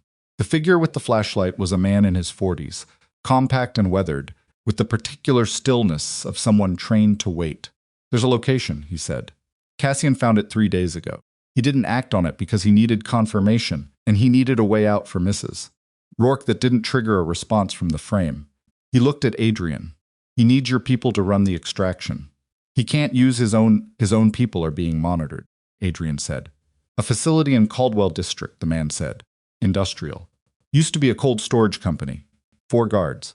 Helena Rourke has been there for 11 months. Elara made a sound. Not loud. Something barely audible that contained a very specific kind of anger. The anger of a person who has been operating with incomplete information for longer than they should have. She's been 4 miles from where I was living, she said. Her voice was very controlled. 11 months. Yes, the man said. She turned away, stood with her back to both of them for a moment. Adrian could see the tension in her shoulders from 6 feet away, the specific configuration of someone who is refusing to do something they badly want to do. She turned back. What's the frame's monitoring interval on the facility? She said. Her voice was back to operational flatness. How often does someone check in? Every 6 hours, the man said. Last check-in was 90 minutes ago. Gives us 4.5 hours, she said. If we move now. My people, Adrian said. I can't use anyone in my organization without risking. Dex, she said. He looked at her. Not because I trust him fully, she said. Because if Dex is clean, he's the best resource you have. And if he's not clean, she paused. Then we find out when we call him. It's a significant risk. Every option we have right now is a significant risk, she said. The question is which ones we take and in what order. He looked at her face in the dim reflected flashlight glow. She was right. She kept being right in ways that cost him something, and he had stopped minding that about her somewhere between conference room B and a smoke-filled apartment and an unmarked farm equipment building at 9:30 p.m. All right, he said. He took out his phone. He called Dex. Dex picked up on the second ring. I need you, Adrian said. Tonight. I'm going to send you an address, and I need 4 people you trust completely. Not organization people, outside people, people you'd use if you were doing something you didn't want the organization to know about. Silence for 2 seconds. You found something? I found several things, Adrian said. Some of them involve people you may have assumed were trustworthy. Another silence. Longer. How bad? That depends, Adrian said, on what you know and when you knew it. The pause that followed was the pause of a man deciding how to answer a question that has a weight attached to it, and the specific quality of the pause, the slight roughness of Dex's breath when he answered, the way this came out him, measured and careful told Adrian something before the words themselves did. I know about the server, Dex said. I found it 6 weeks ago. I've been building a case. Because if I came to you without enough... 6 weeks, Adrian said. I know, Dex said. I know how that sounds. Adrian looked at the ceiling of the storage facility. Corrugated metal and the dark and the machine oil smell. At Elara, who was watching his face, with the particular focused attention of someone reading a situation through a single other person's reactions. Send me your location, Dex said. I'll bring 4 people. And I won't bring anything connected to the organization. And Adrian, the roughness in his breath again. I'm sorry. I thought I had more time. Adrian hung up. He looked at Alara. He knew, he said. I think so, he said. Tonight will tell us. She nodded. She picked up her bag. She looked at the man with the flashlight. The cold storage facility, she said. I need a floor plan, whatever Cassian has. The man reached into his jacket. He produced a folded paper. She took it. She unfolded it on the hood of the Civic, and in the thin beam of the flashlight, she and Adrian stood side by side and looked at the shape of the place where Helena Rourke had spent 11 months, and where, if the frame finished their identification and moved their timetable, Alara Voss would be joining her before morning. Adrian looked at the floor plan. He looked at the 4 guard positions. He looked at the single interior room, marked with a penciled X in Cassian's handwriting. He thought about a man who had checked his watch in a room where someone was trying to kill his oldest friend, and what that had looked like, and what it had actually been, and the specific distance between those two things. We get Helena out first, he said. Then we deal with everything else. Alara looked up from the floor plan. In the flashlight's edge light, her face was very serious and very tired and very certain. Then we need to move, she said. Dex arrived at 11:43 p.m. with 4 men and 2 vehicles that Adrian had never seen before, a panel van and a dark pickup, both with plates Dex confirmed were clean and unconnected to anything. The 4 men were ex-military in the way that certain men remain ex-military for the rest of their lives regardless of what they're doing in the way they stood, the way they checked angles before they checked faces, the way their hands stayed visible and deliberate. Dex introduced them by first names only, Rains Collier, Park, Soto. Adrian looked at each of them for 3 seconds apiece. He didn't know them. He had no way to know them in the time available. He made the decision to trust them because Dex had brought them, and because he had nothing else. Dex himself looked like a man who had been awake for longer than Adrian, and was running on something colder and more reliable than adrenaline. He looked at Alara without recognition, and then with the careful recalibration of someone updating a threat assessment. She's with you, Dex said to Adrian. Not a question. She's the reason we have the floor plan, Adrian said. Dex looked at her for another moment. All right, he said. They stood around the hood of the Civic with the floor plan unfolded, and the flashlight held by the man Cassian had sent, who had given his name as Ren and had otherwise been silent, and Alara walked them through what they had. Cold storage facility was 3 stories.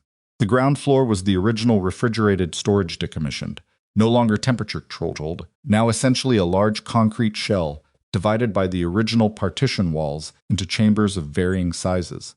The second floor was administrative offices, a break room, a security station that Cassian's information indicated ran 2 guards per shift. The third floor was where the room marked with the penciled X was located, a room that had been, in the facility's operational life, a quality control lab, and that had been converted into something more like a long-term holding room by the addition of a deadbolt on the exterior and the removal of the interior phone line. 4 guards total, 2 on the second floor at the security station, 1 on the ground floor at the primary entrance, 1 at the third floor stairwell landing. The stairwell guard is the problem, Alara said. She pointed at the floor plan. This single access point, the stairwell runs from ground to third. The guard at the landing has line of sight to the stairs from roughly the 8-foot mark. Anyone coming up is visible before they can see the landing clearly. Secondary access, Dex said. There's a freight elevator on the east wall, she said. Decommissioned with the refrigeration system, but the shaft is still present. The elevator car has been removed. We go up the shaft, Rain said. His voice was low and neutral. If the car's there, we have a different problem, she said. We won't know until we're inside. How current is Cassian's information, Dex said. 3 days, Adrian said. 3 days is a long time for a guard rotation. It is, Adrian said. We proceed on what we have and adapt when we're in it. Dex looked at the floor plan. He was doing the same thing Alara had done earlier, processing it as architecture rather than paper, translating the flat lines into 3-dimensional space. Entry point, he said. North wall, Alara said. There's an original loading dock entrance rolling door, no longer alarmed according to Cassian's source. The alarm system for the building runs through a panel on the second floor. The ground floor entrance guard is at the south entrance, which is the only entrance in current use. If we come through the north loading dock, we're inside before anyone on the active security circuit is aware. And if Cassian's source is wrong about the alarm, Dex said. Then we have less time, Adrian said. We adapt. Dex looked at him. In the dim flashlight glow, his face was the face of a man doing a calculation that he knew was going to come out at a deficit no matter how he ran it. "All right," he said. "Rains, Collier North entry with me. Park, Soto, you take the Civic to the south perimeter. You don't move unless I signal, or you hear something that makes staying stationary a worse option than moving." He looked at Adrian. "You and Ms. Voss?" Alara said. "You and Ms. Voss stay with Park and Soto until we confirm the north entry is clean." "No," Adrian said. Dex looked at him. "I go in with you," Adrian said. "This isn't Dex." He said it quietly and flatly and without room in it. "I go in." Dex held his gaze for 3 seconds. "Ms. Voss, I go in too," Alara said. Dex looked at her. She looked back at him with the patience of someone who has already decided and is simply waiting for the other person to finish the process of accepting it. "Do you have any tactical?" "Yes," she said. He looked at her for another moment. "Stay behind Vale," he said. "If I tell you to stop, you stop. If I tell you to go, you go without asking where." He looked at Ren. "You're with Park and Soto." Ren nodded. They went. The drive to the Caldwell district took 19 minutes. Dex drove the van. Adrian sat in the front passenger seat, and Alara was behind him. And Rains and Collier occupied the back with the quiet self-containment of men who had done this before and had learned to conserve everything until it was needed. The facility was on a block that was mostly dark. At this hour, neighboring buildings were warehouses and a commercial laundry that operated on day shifts. There were no residential windows. The streetlight nearest the north wall was out, which could have been coincidence, and was probably not. Parked the van on a side street 60 meters from the north wall. Cut the engine. Everyone sat in silence for 90 seconds, watching, listening, letting their eyes adjust, and their nervous systems settle to the specific frequency of a place at night. The building was dark on the north face. One light on the second floor, east side. One light on the third floor that bled pale and thin around the edge of blacked-out glass. The room marked with the penciled X. Adrian looked at that light for a moment. Then he looked away. They moved. The north loading dock door was a corrugated rolling type, the kind operated by a chain mechanism on the interior side. From the exterior, it was secured by a padlock through a hasp. Collier was on it in 15 seconds with a tool Adrian didn't look at closely, and the padlock came open with a sound and the hasp swung free. Getting the rolling door up quietly was the harder problem. Rains and Collier lifted it by hand, controlled, taking the weight slowly, and the door came up 18 inches before it found a creak that made everyone freeze for 3 full seconds. Then Dex went through on his stomach, Rains, Collier. Adrian went through on his stomach in a $3,000 suit jacket and thought distantly that this was not how he had imagined spending this particular Wednesday. Alara came through last. She pulled the door back down to within an inch of the floor behind her. Inside, dark. The smell of old refrigeration metal and cold, and the ghost of whatever had been stored here for decades. Ground floor chambers stretched away from them, defined by the original partition walls, which created a maze of corridor-like passages between the loading dock and the south entrance. Dex put a hand up. Everyone stopped. They listened. Footsteps. Somewhere in the partition maze. Not close but present, and moving in a rhythm that suggested a patrol route rather than a specific destination. The ground floor guard. Cassian's information had placed the guard at the south entrance, but a guard who stayed fixed at a single point for an entire 6-hour shift was a guard who fell asleep. And whoever was running this facility apparently understood that, because the guard was moving. Dex made a series of hand signals that Adrian read imperfectly, and Rains and Collier read with obvious fluency. Rains peeled left along the north wall. Collier went straight through the first partition gap. Dex went right. Adrian stood in the dark with Alara and waited. The footsteps continued their patrol rhythm. Then they stopped. A sound brief cut short. The footsteps did not resume. Dex reappeared from the right. He looked at Adrian and made a thumbs up that contained no celebration. They moved to the stairwell. The stairwell was at the building's center, a concrete shaft with metal stairs that had the potential to be extremely loud and the reality of being merely moderately loud, which was enough of a problem. They went up slowly, each step tested before full weight, each landing checked before rounding. The second floor landing opened onto the administrative level. Through the door's small reinforced window, Adrian could see the security station, a desk, monitors, 2 chairs. 1 chair was occupied. The other was empty, 1 guard at the station. 1 unaccounted for. Dex held up 2 fingers and pointed at the occupied chair, and then spread his hands in a question. Adrian looked through the window. The guard at the station had his back partly turned, watching a monitor. He was drinking something. He was not, at this precise moment, watching the stairwell camera feed. The monitor showing the stairwell was in his peripheral vision, not his direct line. Adrian held up one finger and pointed at the door and shook his head. Not yet. He pointed at the empty chair. Where's the other one? Dex nodded. He pointed at Collier.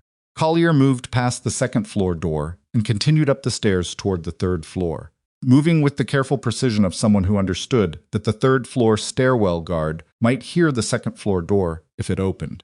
They waited 2 minutes. The second guard appeared from around the far corner of the administrative floor, walking toward the station with a paper cup in his hand, visible through the window in the door. He sat in the empty chair. He said something to the first guard. The first guard responded. They both looked at a different monitor. Dex opened the door. What happened in the next 45 seconds was something Adrian experienced in pieces rather than as a continuous sequence, the speed of it, and the specific professional efficiency of Dex and Rains moving through the station meant that his primary experience was of standing in the doorway and watching two trained men do something they were very good at, with minimal noise and maximum result. Both guards were on the floor in under a minute. Zip ties. A piece of equipment from Rains's bag that Adrian recognized as a signal jammer for the station's alert system. Alara had come in behind him. She went directly to the monitors. She pulled up the third-floor camera feed. "Stairwell guard is at the landing," she said. "He's not moving. He might be asleep." Collier was already back down the stairs. "He's not asleep," Collier said. "He's awake and he's nervous. He's been checking his watch." "Checking his watch," Dex said. "On a cycle," Collier said. "About every 90 seconds. Like he's waiting for something." The room went briefly still. "Check-in cycle," Alara said. Her voice was flat and urgent. "They may have a more frequent check-in than Cassison knew about. If this guard is on a 90-second internal check." "How long since we came in the north door?" Dex said. Adrian looked at his watch. 11 minutes. If there was a check-in at the 9-minute mark and the ground floor guard didn't respond. "They already know," Rains said. He said it without particular alarm. Just data delivery. "How long before they respond?" Adrian said. "Depends on how they run their alert protocol," Dex said. "Could be 2 minutes, could be 15. "We have to assume 2, Adrian said. Third floor, now. They went up fast this time, abandoning the slow and careful for the fast and committed, which was a different kind of discipline. Not caution, but controlled velocity. Each person maintaining the person in front without closing distance enough to create a collision problem. The third-floor landing door opened before they reached it. The stairwell guard was standing in the doorway. He was not asleep, and he was not checking his watch. He had a weapon drawn, and his eyes were wide, with the specific expression of someone who has just processed that the thing they feared was happening. He got one shot off. The shot went into the concrete wall of the stairwell at approximately the level of Adrian's left ear, which was close enough that Adrian felt the displaced air and the flat crack of it before the sound caught up. And then Rains was past him, and the guard was not standing anymore, and the weapon was not in the guard's hand anymore. And the whole sequence, from shot to resolution, was approximately 3 seconds, and contained a quantity of violence that Adrian absorbed without flinching, because there was no time to do anything else. His ears were ringing. The shot was loud in the concrete stairwell. "That's going to accelerate the timeline," Alara said beside him. Her voice was very steady. Her face was not pale. It was the face of someone who has heard gunfire before and has learned that steadiness is the only useful response to it. "Move," Dex said. The third floor was a single long corridor with the quality control room at the far end. The door with the exterior deadbolt that Cassian's floor plan had marked with the penciled X. Dex and Rains went to it immediately. Collier went to the stairwell landing and positioned himself facing down, watching for incoming response. The deadbolt required a key they didn't have. Rains had it open in 40 seconds with tools from his bag that Adrian was going to choose not to ask about in any future conversation. The door opened. A woman was standing in the middle of the room, not sitting, standing. She had been standing before the door opened. Adrian understood this because she was fully upright and fully alert, not the posture of someone roused from sleep or shock. She was in her mid-40s, darker hair than the photographs Adrian had seen, with the particular quality of someone who has spent a long time being very careful about everything, and has developed a kind of compressed readiness because of it. Helena Rourke looked at Adrian Vale, and then at the people behind him, and then back at Adrian. "Cassian sent you," she said. "Yes," Adrian said. "How long have we got?" she said. "Not much," he said. She picked up a jacket from the chair beside her, already prepared, already decided, and walked out of the room without another word. They went down fast. Ground floor. The north loading dock. Rains went first, checked the exterior, waved them through. The van was where Dex had left it. Park had brought the Civic around without being signaled, which meant Park had heard the gunshot, which meant Park had made a judgment call that Adrian chose to consider correct rather than unauthorized. Helena got into the van between Alara and Adrian without being told to. Dex drove. He drove at the speed limit, which was an act of discipline that Adrian recognized and appreciated. Driving fast after an extraction was how you got stopped, and getting stopped was how everything fell apart. 2 blocks from the facility, a black SUV turned onto the street from the opposite direction. Moving fast, Dex said one word, which was not a word Adrian would repeat, and turned left without signaling. How many in the SUV, Alara said. Couldn't see, Dex said. At least 2, possibly 4. The SUV did not follow the turn. Continued toward the facility, which meant it was the response team arriving, not a tail they'd already acquired, which was slightly better news delivered in the key of not good enough. They'll find the facility compromised in under 3 minutes, Alara said. They'll pull the camera footage. They'll have our vehicle description. The van was visible on approach. Switch point, Dex said. 2 blocks, Adrian said. Dex turned right. The switch point was a parking garage that Adrian had identified on the drive in the kind of multi-story commercial structure that had a dozen entrances and exits and enough vehicles to absorb 2 more without creating a pattern. Rains and Collier transferred to the Civic with Helena. Park took the van to a location Dex designated with 4 words. Adrian. And Alara continued on foot for 1 block and got into a car that Dex had arranged to be parked there, another clean vehicle. Another set of plates that Adrian was not going to look at too carefully. They drove. Helena Rourke, in the Civic 2 vehicles ahead of them, was alive and moving, and in possession of whatever 11 months of controlled captivity had done to a person, which Adrian couldn't assess from a distance and didn't need to assess right now. Right now there were 3 things. The frame knew the extraction had happened. They would move. Cassian's forced cooperation had just been burned by default when the frame realized Helena was gone. Cassian's value as an asset was finished, which meant Cassian's safety was finished. And every piece of evidence that Alara had been building for 14 months, the financial architecture, the 4 previous operations, the structural documentation of the frame's methodology, was still on paper in a bag in the back of the car they were currently driving. And it was the only thing that could make the rest of this matter. Cassian, Adrian said. He had his phone out. He won't answer a direct call, Alara said. If they're monitoring Ren, Adrian said. He called the number Cassian's man had given him. It rang 4 times. Then tell me Helena is out, Adrian said. You're moving. A pause. Understood. Tell Cassian to move now, Adrian said. Not in the morning. Not in an hour now. The frame is going to know within minutes, and when they know, they're going to move on him. He anticipated this, Ren said. He has a location. Tell him the location needs to be somewhere I can reach him, Adrian said. We're not finished. He hung up. Alara was looking at the bag on the back seat. He followed her gaze. The documentation, he said. It's not complete, she said. The financial architecture is there. The 4 previous operations are documented. But the frame's current operational leadership. I have structural positions, not names. To make this actionable, I need names. Real identities connected to the corporate shells. How do you get names, he said. The frame's current operation has a point of contact, she said. Person who interfaces between the frame's upper structure and the assets they deploy, people like Cassian, like the guards at the facility. That person has a name, and Cassian has been communicating with that person for 11 months. She looked at him. If Cassian gives us that name, and if we can connect that name to the corporate shells in my documentations, then we have something a federal case can be built on, he said. Yes, she said, but we need Cassian to give us the contact willingly. Means we need to reach him before the frame does. Dex had been driving through this without speaking. Now he said, there's another problem. Adrian looked at him.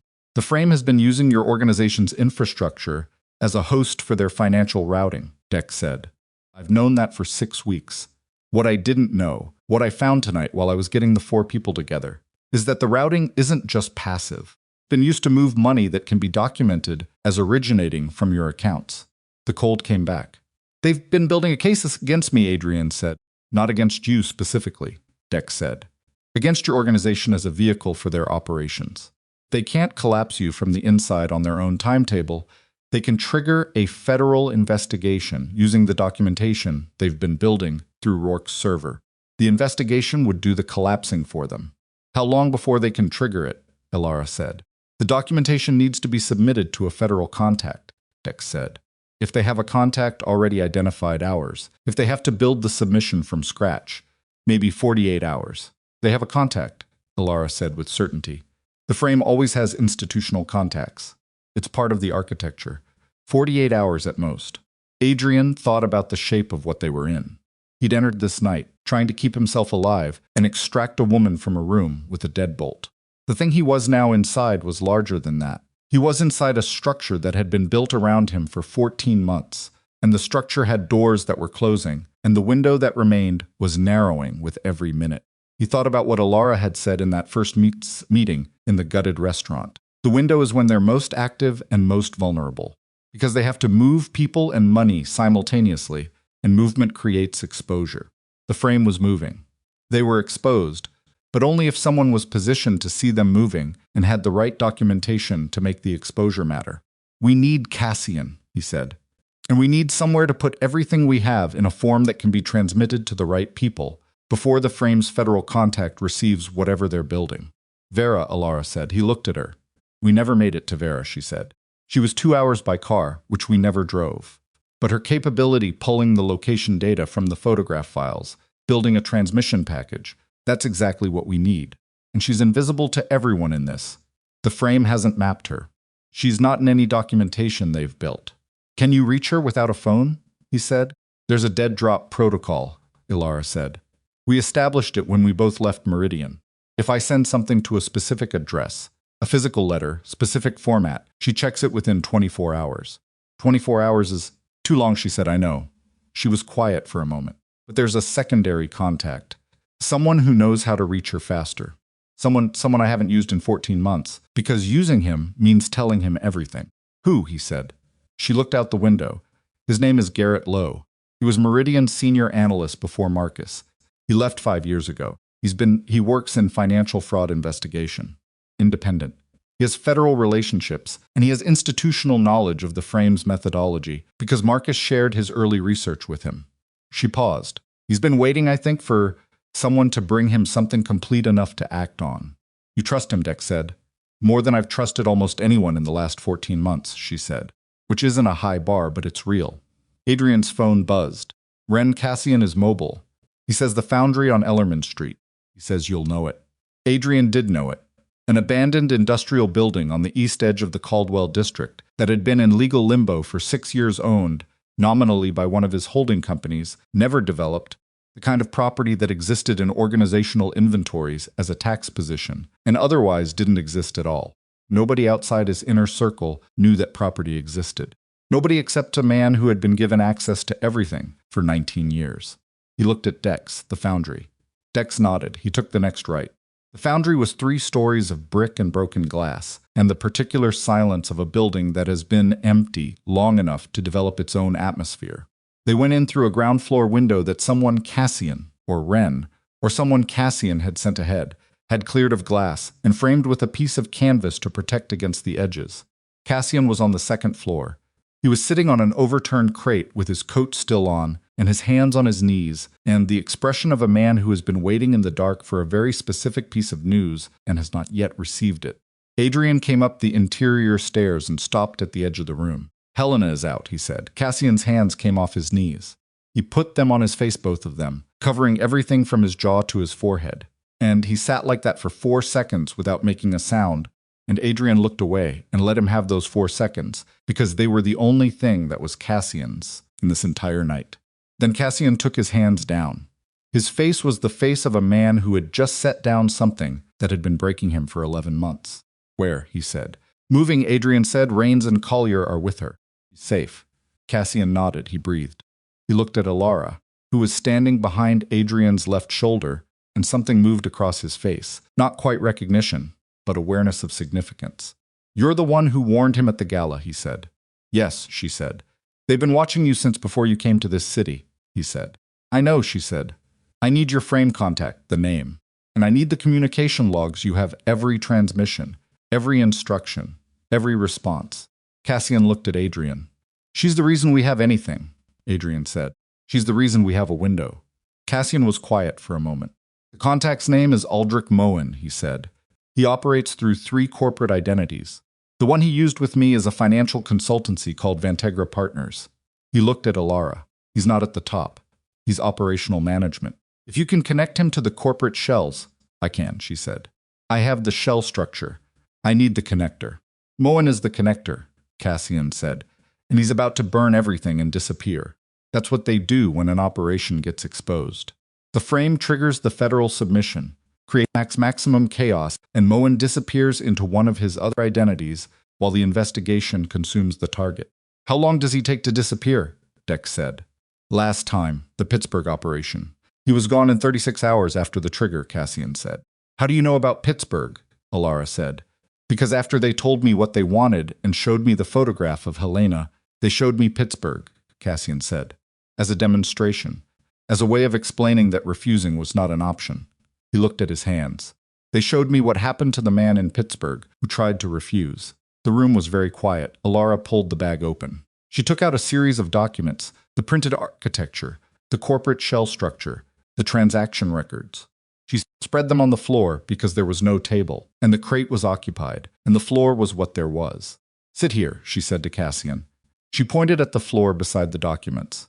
He looked at the floor, then at Adrian, then back at Alara, and he sat on the floor of the foundry in his heavy coat, next to a spread of documents that contained 11 months of someone else's obsessive work, and he looked at them, with the eyes of a man who understood what they represented. Tell me everything Moen said to you, she said. Every conversation, every instruction. I don't care how small. She had a pen. She had a notepad from the bag. We're going to reconstruct his operational pattern. Because the way he communicates, his timing, his protocols, the specific language he uses, that's traceable even after he changes identities. If Garrett Lowe has federal relationships who know how to use that. Garrett Lowe, Cassian said. She looked at him. Lowe is one of the people my frame contact told me to monitor, Cassian said. He's been flagged as a potential threat to the frame's operations for 8 months. Alara went still. Does Moen know Lowe's current location? She said. He knows his professional location, Cassian said. His office. His federal contacts, he paused. I don't know if he's taken any action. Alara looked at Adrian. In the dim emergency light glow of the foundry's second floor, her face contained something that was not fear. She'd burned past fear several hours ago, but was the closest adjacent thing to it, which was the specific dread of understanding that a person you care about may already be in danger because of choices you made. She took out her phone. She dialed. It rang 6 times. 7. On the 8th ring, a man's voice answered rough, with interrupted sleep. Confused, present. Low, he said. Adrian looked at the phone in his hand for 3 seconds after Moen hung up. Then he looked at Alara. She'd heard enough of it from one side. His face had given her the rest. She was already kneeling on the floor, pulling the documents into a single stack, her movements quick and deliberate. And she said without looking up, How long did he give us? 30 minutes, Adrian said. He already submitted, she said. Not a question. 3 hours ago. She stopped moving for exactly 1 second, then continued stacking. Low, she said. Call me back on this. She held up a second phone, a burner from her bag, different from the one she'd used to call Low. She was already dialing on her own phone. Adrian took the burner. Cassian had stood up from the floor. He was watching Alara with the particular attention of someone recalibrating a threat assessment. What does she need? He said to Adrian. Everything Moen sent you, Adrian said. Every message, every instruction. The format, the timing, the specific language, everything. It's on a device in my car, Cassian said. Where's your car? 2 blocks north. He was already moving toward the stairs. Dex, Adrian said. Dex went with Cassian without being asked to elaborate. Adrian's listened to them go down the stairs and looked at Alara, who was on her phone with Low now. He could hear Low's voice, not the words. The frequency of a man who was awake and alert and processing fast. It's already submitted, she said into the phone. 3 hours ago. We have their operational contact, his name, his corporate shells, 11 months of direct communication logs. A pause. I know it's not standard. I'm telling you what we have. Another pause. Longer. Garrett. You left Meridian because of what they did to Marcus. You've been waiting for someone to bring you something complete enough. She stopped. This is it. It's not perfect. It's what we have. A pause. How fast can you move if I get you everything in the next 40 minutes? The answer was something that made her straighten slightly. Then start moving, she said. I'll get you what you need. She hung up. She looked at Adrian. He needs the financial architecture, Cassian's communication logs with Moen, and a documented chain connecting Moen to the frame's corporate structure. If he has all three, he can build a counter-submission that directly contradicts the frame's filing and establishes the manipulation. She picked up the document stack. He has a federal contact in the Financial Crimes Division who has been tracking anomalous shell company activity for 2 years. He doesn't have the connection to organized crime infrastructure. We give him that connection. And the counter-submission, Adrian said. What does it do to the original? If it lands first, or simultaneously with enough documentation to create reasonable doubt about the original's integrity, the investigation doesn't close immediately, but it expands. Instead of targeting your organization as the criminal vehicle, it targets the frame as the entity that constructed the vehicle. She looked at him. It doesn't make you clean. Your organization has been used as financial infrastructure for 14 months. That doesn't disappear. But it makes you a victim of the scheme rather than the architect of it. Which is the truth, he said. Which is the truth, she said. Dex came back up the stairs with Cassian behind him. Cassian was holding a small black device and encrypted drive. Everything from the last 11 months, Cassian said. He held it out to Alara. She took it. She looked at it for a moment. Then she looked at Cassian. The communication logs, are they complete? Did you delete anything? Cassian met her eyes. No, so he said. Kept everything. From the beginning. He paused. I told myself it was because I might need it as leverage. But I think he stopped. I think I kept it because I needed there to be a record of what I'd done and why, even if nobody ever read it. She held his gaze for a moment longer than was strictly necessary. Then she turned to the documents and began sorting. The next 22 minutes were the kind of time that passes differently than regular time faster in some stretches, geologically slow in others, the whole of it carrying the weight of a clock that everyone in the room could feel without looking at. Alara worked on the floor with the documents in the drive, pulling what was needed into a transmission package that she assembled with the focused speed of someone who had been mentally rehearsing this exact process for 14 months and had simply been waiting for the material to arrive. She spoke to Lo, twice more brief, precise, delivering specific document identifiers, and explaining the chain of connection between Moen's communications and the frame's corporate shells. Adrian sat against the wall and watched her work, and made himself useful by staying out of the way, which was not a natural posture for him, and which he maintained by reminding himself every few minutes that what she was doing was the thing only she could do, and what he could do was hold the space while she did it. Cassian sat near the window and looked at the city below. Once he said, after this, just those 2 words to no one in particular. Nobody's answered him, because there wasn't an answer available yet. The 20-minute mark, Alara looked up. It's going, she said. Lo has it. He's building the submission now. How long before it's filed, Dex said. He said 2 hours, she said, maybe less. She looked at Adrian. Moen's deadline was 30 minutes from when he called. We're at 22. He's going to call back, Adrian said. Yes, she said. What do we tell him? She was quiet for a moment. She set down the document she was holding. She looked at the wall as if there were something on it worth looking at. And then she looked at Adrian. We tell him we're considering his offer, she said. We ask for more time, he won't give it. No, she said. But asking for it tells us something. If he gives a second extension, even a small one, it means he's not certain his submission is sufficient on its own. It means he needs the documentation. She paused. If he doesn't give it, if he terminates the conversation immediately, then the submission is solid and he's already in a position where he doesn't need us to cooperate. Then what? Then we find out what solid means for us, and she said, and we deal with that. His phone rang. The burner. Unknown number, he answered. Time's up, Moen said. I need more, Adrian said. A pause 2 seconds. How much more? There it was. The hesitation. The question itself was the answer. An hour, Adrian said. 20 minutes, Moen said. And I want a confirmation that the documentation is being assembled for transfer. You'll have it, Adrian said. He hung up. He looked at Alara. He wants confirmation the documentation is being assembled for transfer. She nodded slowly. He's not certain, she said. The submission he filed is structural. It documents the financial flows through your organization, but it doesn't have the connection to the frame's upper structure. He filed what he had, and he's hoping we hand him the rest so he can make it airtight. She picked up her phone. She called low again. "How close?" she said. The answer was short. She hung up. She looked at Adrian. "He needs 40 minutes. "We have 20, he said. She looked at the floor, at the remaining documents spread across it, at the encrypted drive that contained 11 months of Cassian's forced correspondence. And she looked at Cassian. "The photograph," she said. "The most recent proof of life photograph they sent you. Do you have a copy of the file?" "On the same drive," Cassian said. "Lowe's contact and financial crimes," she said, mostly to herself. "He's been tracking shell company activity. If the photograph file's metadata contains location data, even partial, even encrypted Lowe's contact might be able to use that as an additional anchor point for the submission.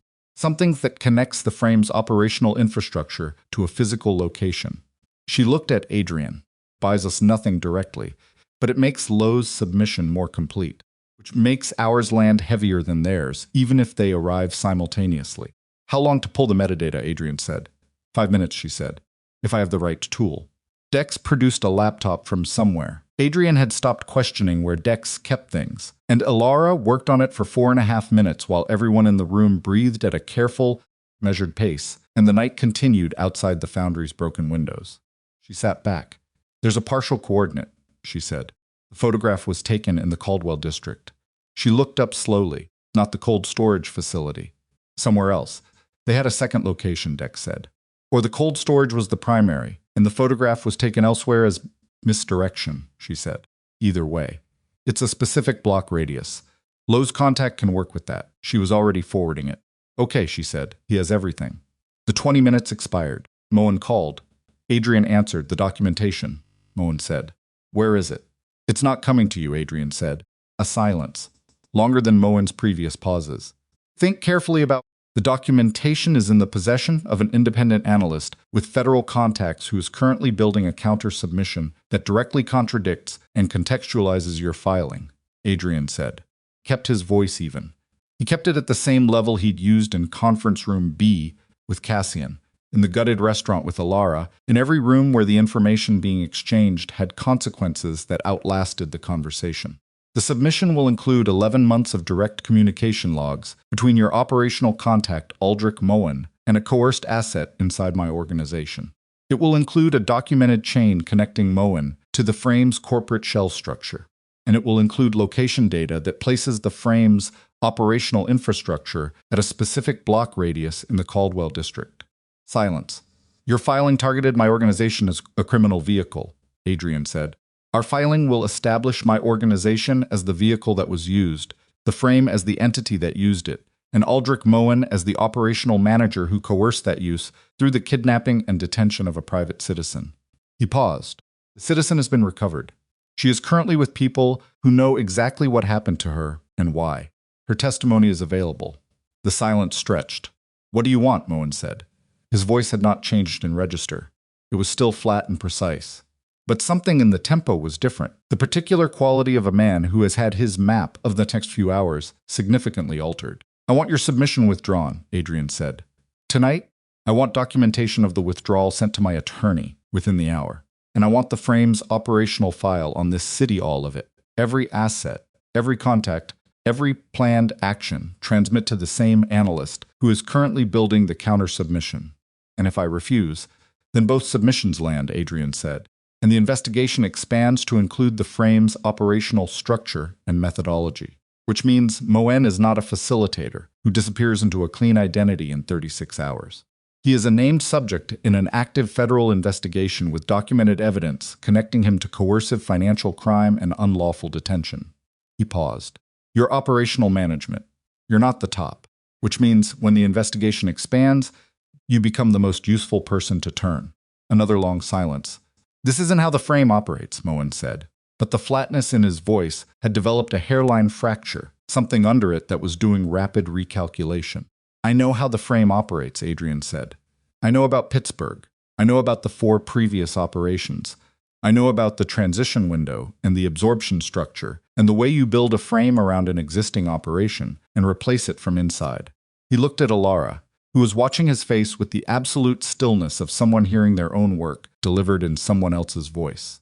"I know because someone built the map, And I know because that map is now in the hands of people who know what to do with it. The silence this time was different in quality from all the previous silences.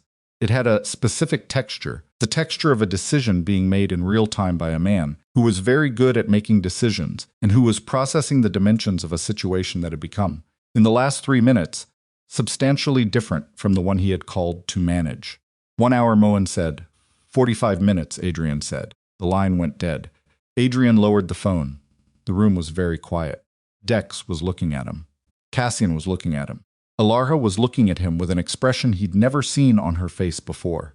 Not quite surprised because she'd heard the conversation. She'd known what he was going to say. Something more like recognition. The specific recognition of seeing something you've been carrying alone, picked up by someone else, and carried further than you'd gotten on your own. She looked away first. Lo, she said. She called him. The frame's operational contact may be considering cooperation, she said. If he transmits the operational file to you directly, can you receive it cleanly? She listened. Good. She hung up. It might not come, Dex said. I know, Adrian said. If it doesn't, then we land what we have and we see what the investigation does with it, Adrian said. We're not in a better position by waiting. Dex nodded. He looked at the floor. He looked at his own hands for a moment, which was not something Adrian had ever seen do before, and which told him something about where Dex was in the process of accounting for his 6 weeks of silence. Dex, he said. Dex looked up. We'll talk about it, Adrian said. Not tonight. Dex nodded. Once. He looked away. 38 minutes later, a transmission arrived at Garrett Lowe's secure address. Alara's phone buzzed with a single message from Lowe, file received. It's everything. Moving to submit. She held the phone for a moment. Then she set it face down on the floor and sat back against the wall and closed her eyes and breathed. Adrian watched her breathe.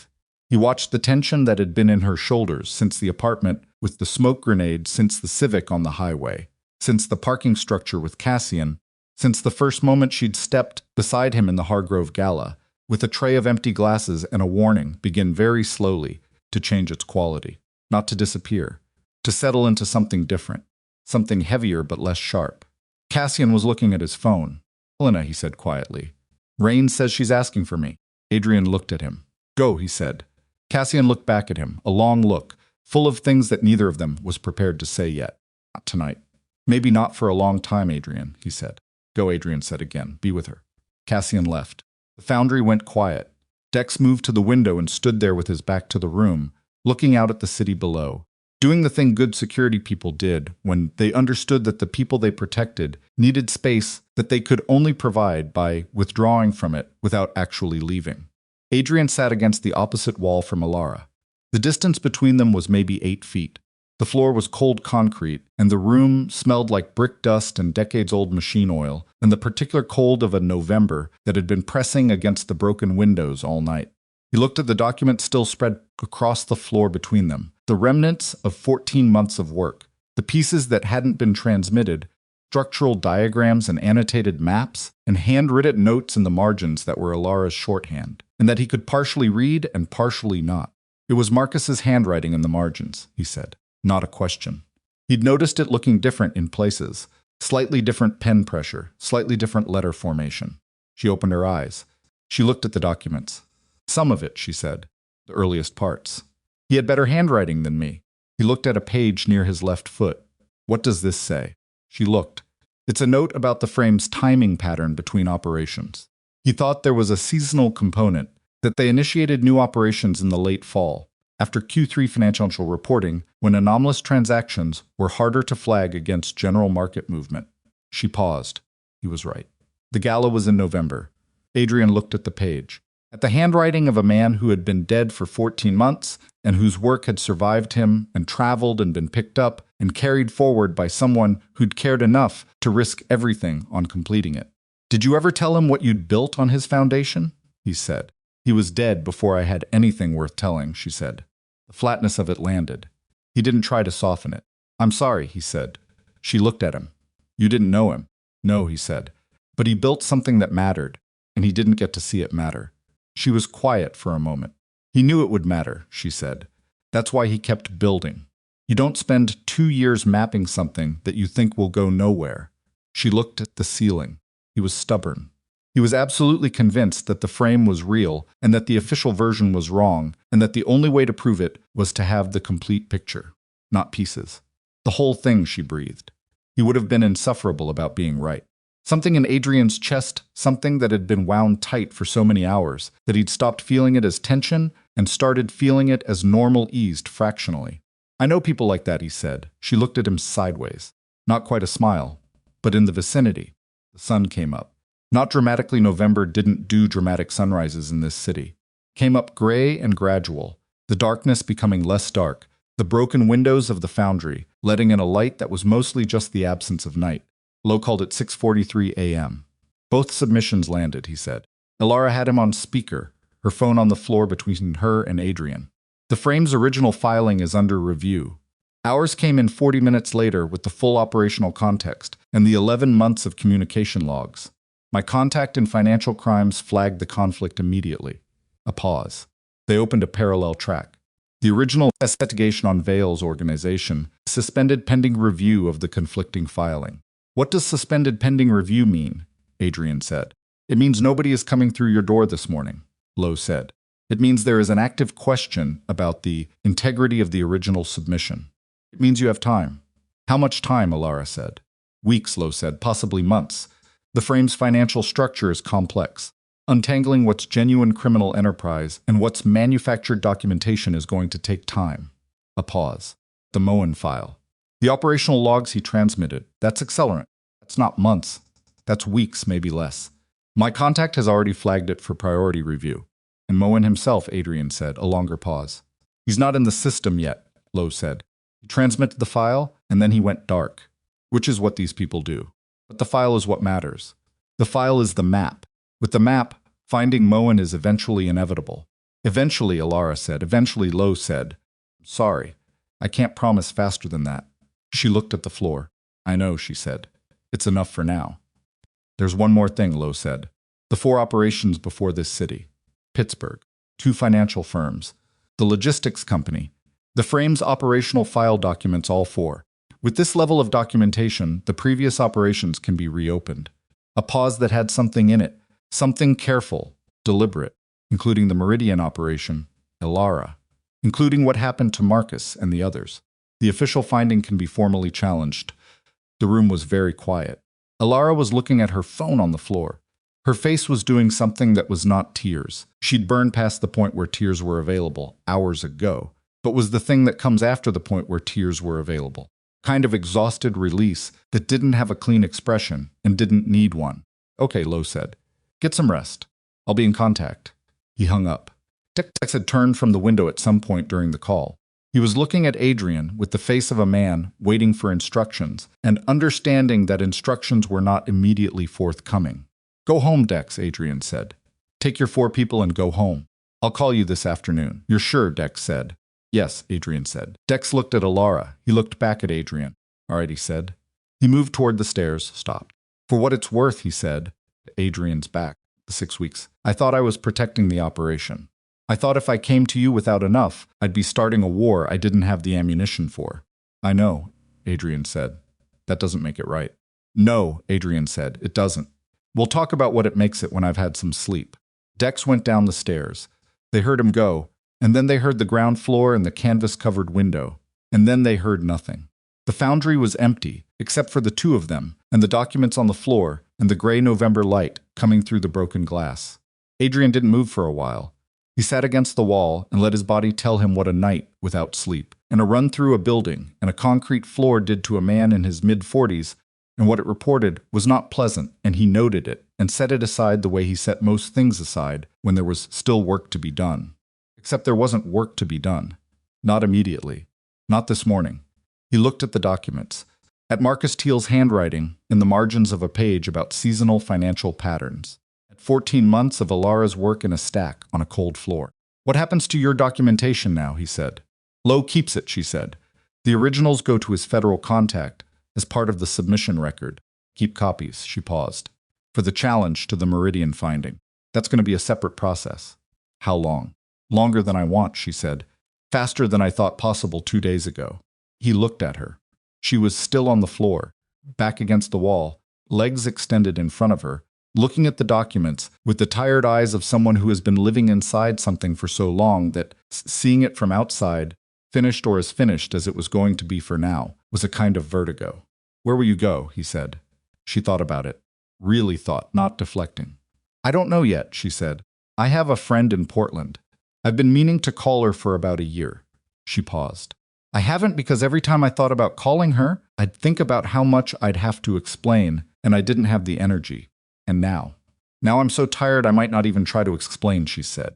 "I might just show up and say I've had a difficult few months, and could I please sleep in a real bed for a week?" He almost smiled. "Almost the apartment in Caldwell," she said. "I need to go back for a few things. The secondary location is probably safe. They flushed us from the Whitmore place, not Caldwell." "I'll take you," he said. She looked at him. "You should sleep," after he said. She held his gaze for a moment. Then she started gathering the documents from the floor. The apartment in Caldwell was undisturbed. 3 locks intact, nothing moved. The coffee she'd left on the counter that morning, now cold and irrelevant. She packed efficiently less than 20 minutes, while Adrian sat in the only chair and watched the city through the window. The Caldwell district in the morning looked like any other district. People going somewhere. A delivery truck. A woman walking a dog that was more interested in a fire hydrant than in walking. He thought about his own apartment. About the home address in the frame's transmission, the private residential address that had felt like a violation when he'd read it in Price's report. He thought about whether it felt different now, less like a wound, more like something that had happened and been survived.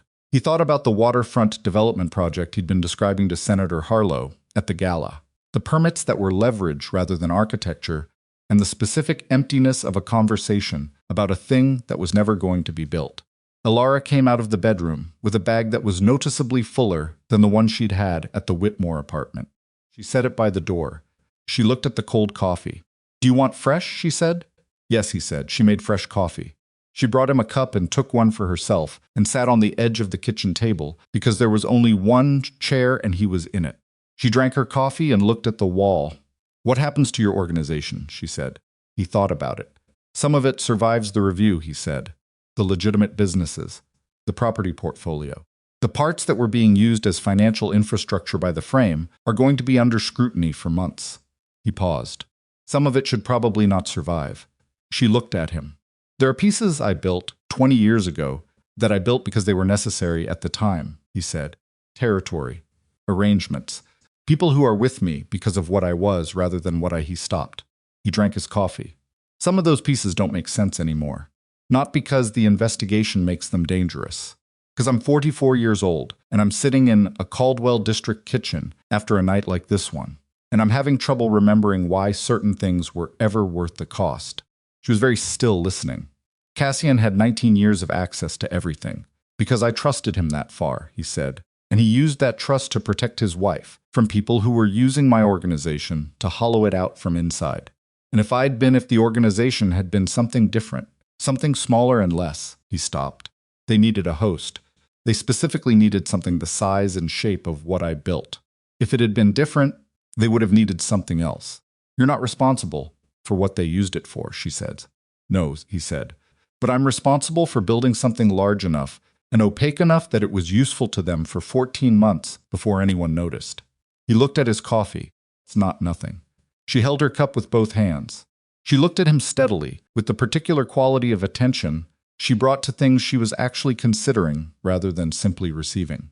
"What are you going to do about it?" she said.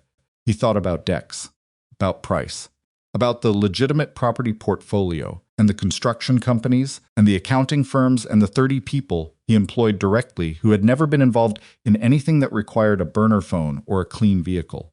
"Reduce it," he said. "Start with the things that can exist cleanly and let the rest go." He paused. "It's not. It won't be fast. It won't be complete. I'm not going to pretend I become something different overnight. But I'm also not going to keep building something that the next set of people who want to use an existing structure can parasitize." He looked at her. "Does that sound like rationalization?" "A little," she said honestly. "But real change usually does at first." She drank her coffee. "The first step is always the one that sounds like you're talking yourself into it." He looked at her.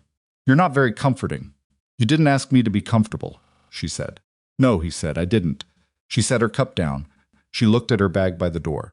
She looked at the window. at the morning that was proceeding without particular regard for what the night had contained. I was going to leave, she said, when Lowe called and confirmed the submission. I was going to take my bag and leave the foundry, and that was going to be the end of it. Clean break, no complications. What stopped you? He said.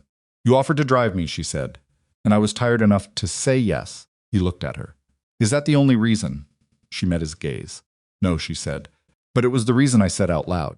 The kitchen was quiet. The coffee was warm. Outside, the Caldwell district continued being indifferent and ordinary and alive. I want you to have something before you go to Portland, he said. He reached into his jacket armor pocket, the document pocket he'd used to carry Price's reports through the last several days. He took out a folded piece of paper. She took it. She unfolded it. It was a copy of one page from the frame's operational file, the section that dealt with the Meridian operation 14 months ago.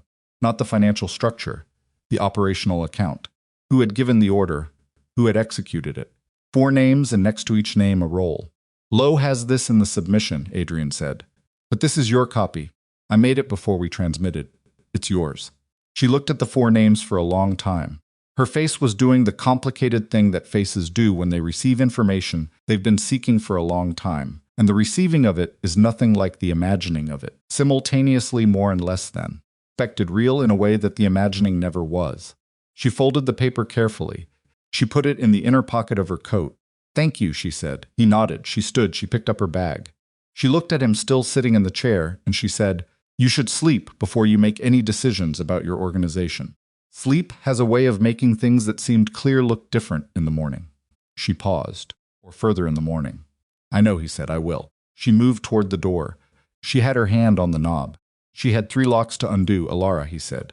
She stopped. She'd been stopping every time he used her first name, with the specific quality of someone who was aware that it was different from Ms. Voss, and choosing not to address that difference directly. The train station, he said. If that's where you're going, I'll take you. She turned. She looked at him sitting in her kitchen chair with his suit jacket that had been sent through a smoke grenade and a crawl under a loading dock door and a cold floor in a decommissioned building, with his hair that had not been managed since yesterday, mourning with the gray at his temples and the jaw that had been broken once, and set slightly wrong, and the hands that were broader than they should be. Station is fine, she said. I can get there. I know you can, he said. She held his gaze. I know you can get anywhere you need to get, he said. That's not why I'm offering. She looked at him for a long moment. The 3 locks on the door waited. The bag in her hand was not light. Portland was a real place with a real friend and a real bed and 7 days of uninterrupted sleep and the kind of ordinary that she hadn't had in 14 months. All right, she said. They went out. Weeks passed the way. Weeks pass after enormous things. Not quickly, not slowly, but with the specific texture of time that is doing necessary work underneath the surface, even when the surface appears ordinary. The investigation expanded. Garrett Lowe's counter-submission created exactly the parallel track he'd described. Federal attention divided between the frame's original filing and the documented evidence that the filing had been manufactured through coercion and architectural fraud. Moen remained dark for 3 weeks before a financial crimes analyst, working from the location data in the photograph file and the operational logs from Cassian's communications, found an identity he'd missed in the original review. He was taken into custody on a Tuesday morning in a city 200 miles away. He cooperated within 48 hours. The frame's operational leadership, the upper structure that Alara's map had outlined as positions rather than names, resolved into names over the subsequent weeks as Moen's cooperation, and the financial architecture documentation allowed investigators to connect corporate shells to real people in real offices who had built a real business out of destroying other people's organizations and walking away clean.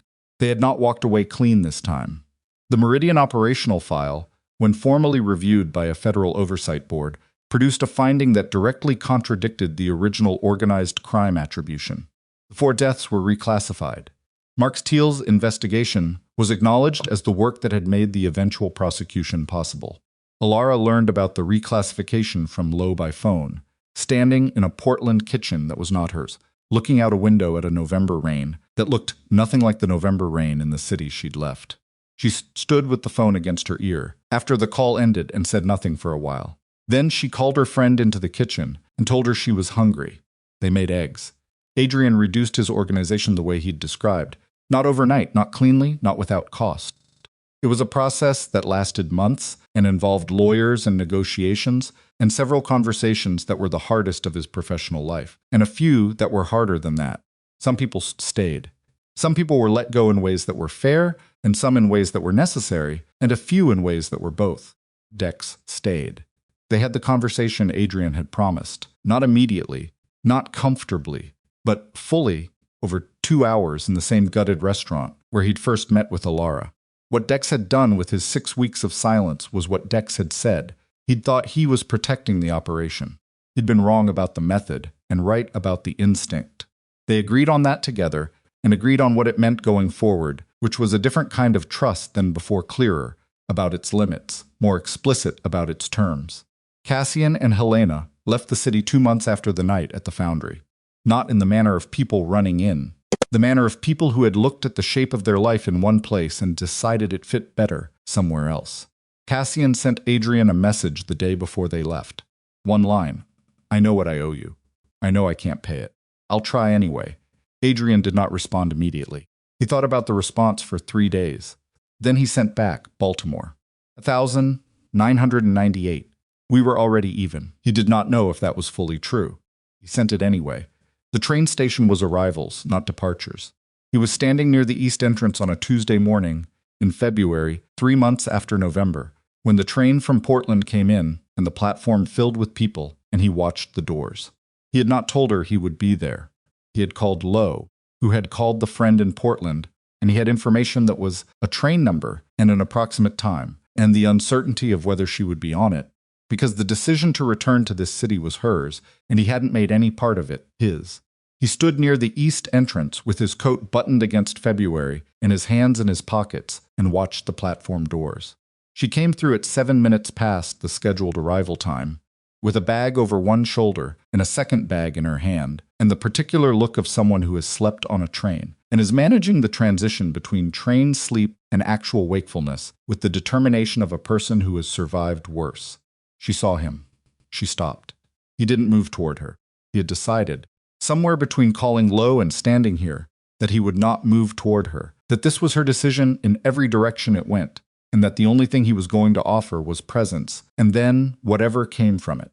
She stood with her 2 bags and looked at him for a moment. Then she walked toward him. She stopped 2 feet away. She looked at him with the same dark, steady eyes that had looked at him across the table in the gutted restaurant and across the documents on the foundry floor and in the kitchen of the Caldwell District apartment with honest coffee and an honest answer about why she'd stayed. "You called Lowe," she said. "Yes," he said. "You could have just called me. I thought you should decide without me in the call," he said. She considered this. "That's either very respectful or very cowardly," she said. "Possibly both," he said. She looked at him for another moment. The station moved around them. People with luggage, people meeting people, the ordinary, enormous business of arrivals and departures. "The organization," she said. "How is it smaller?" he said. "Still shrinking. The legitimate businesses are holding." The rest, he shrugged. "It's a process. Are you all right?" she said. He thought about the question. He thought about what all right meant for a man who had spent 20 years building something and was in the process of understanding what parts of it had been worth building and what parts had been habit, and fear in a trench coat pretending to be purpose. "I don't know yet," he said. "I'm finding out." She nodded. She shifted the bag on her shoulder. "There's work in this city," she said. "Lowe has a project. The documentation we built. It's being used as a template for identifying similar frame-style operations in other cities. He wants someone who understands the architecture from the inside." She paused. "I understand the architecture from the inside." "You'd stay," he said. "I'd work," she said. "Whether I stay is a different question." She looked at him. A bigger question. "Yes," he said, "it is." She looked at the station around them, the people moving, at the ordinary, complicated fact of a Tuesday morning in February, in a city that had tried to kill both of them and hadn't managed it. "I'd want somewhere with more than one exit," she said. "I know a few places," he said. She looked at him again. Straight and steady, the way she looked at things she was deciding about. Not looking for reassurance, just looking for what was actually there. Whatever she saw, she apparently found sufficient. She picked up her bags. "Show me," she said, and he did.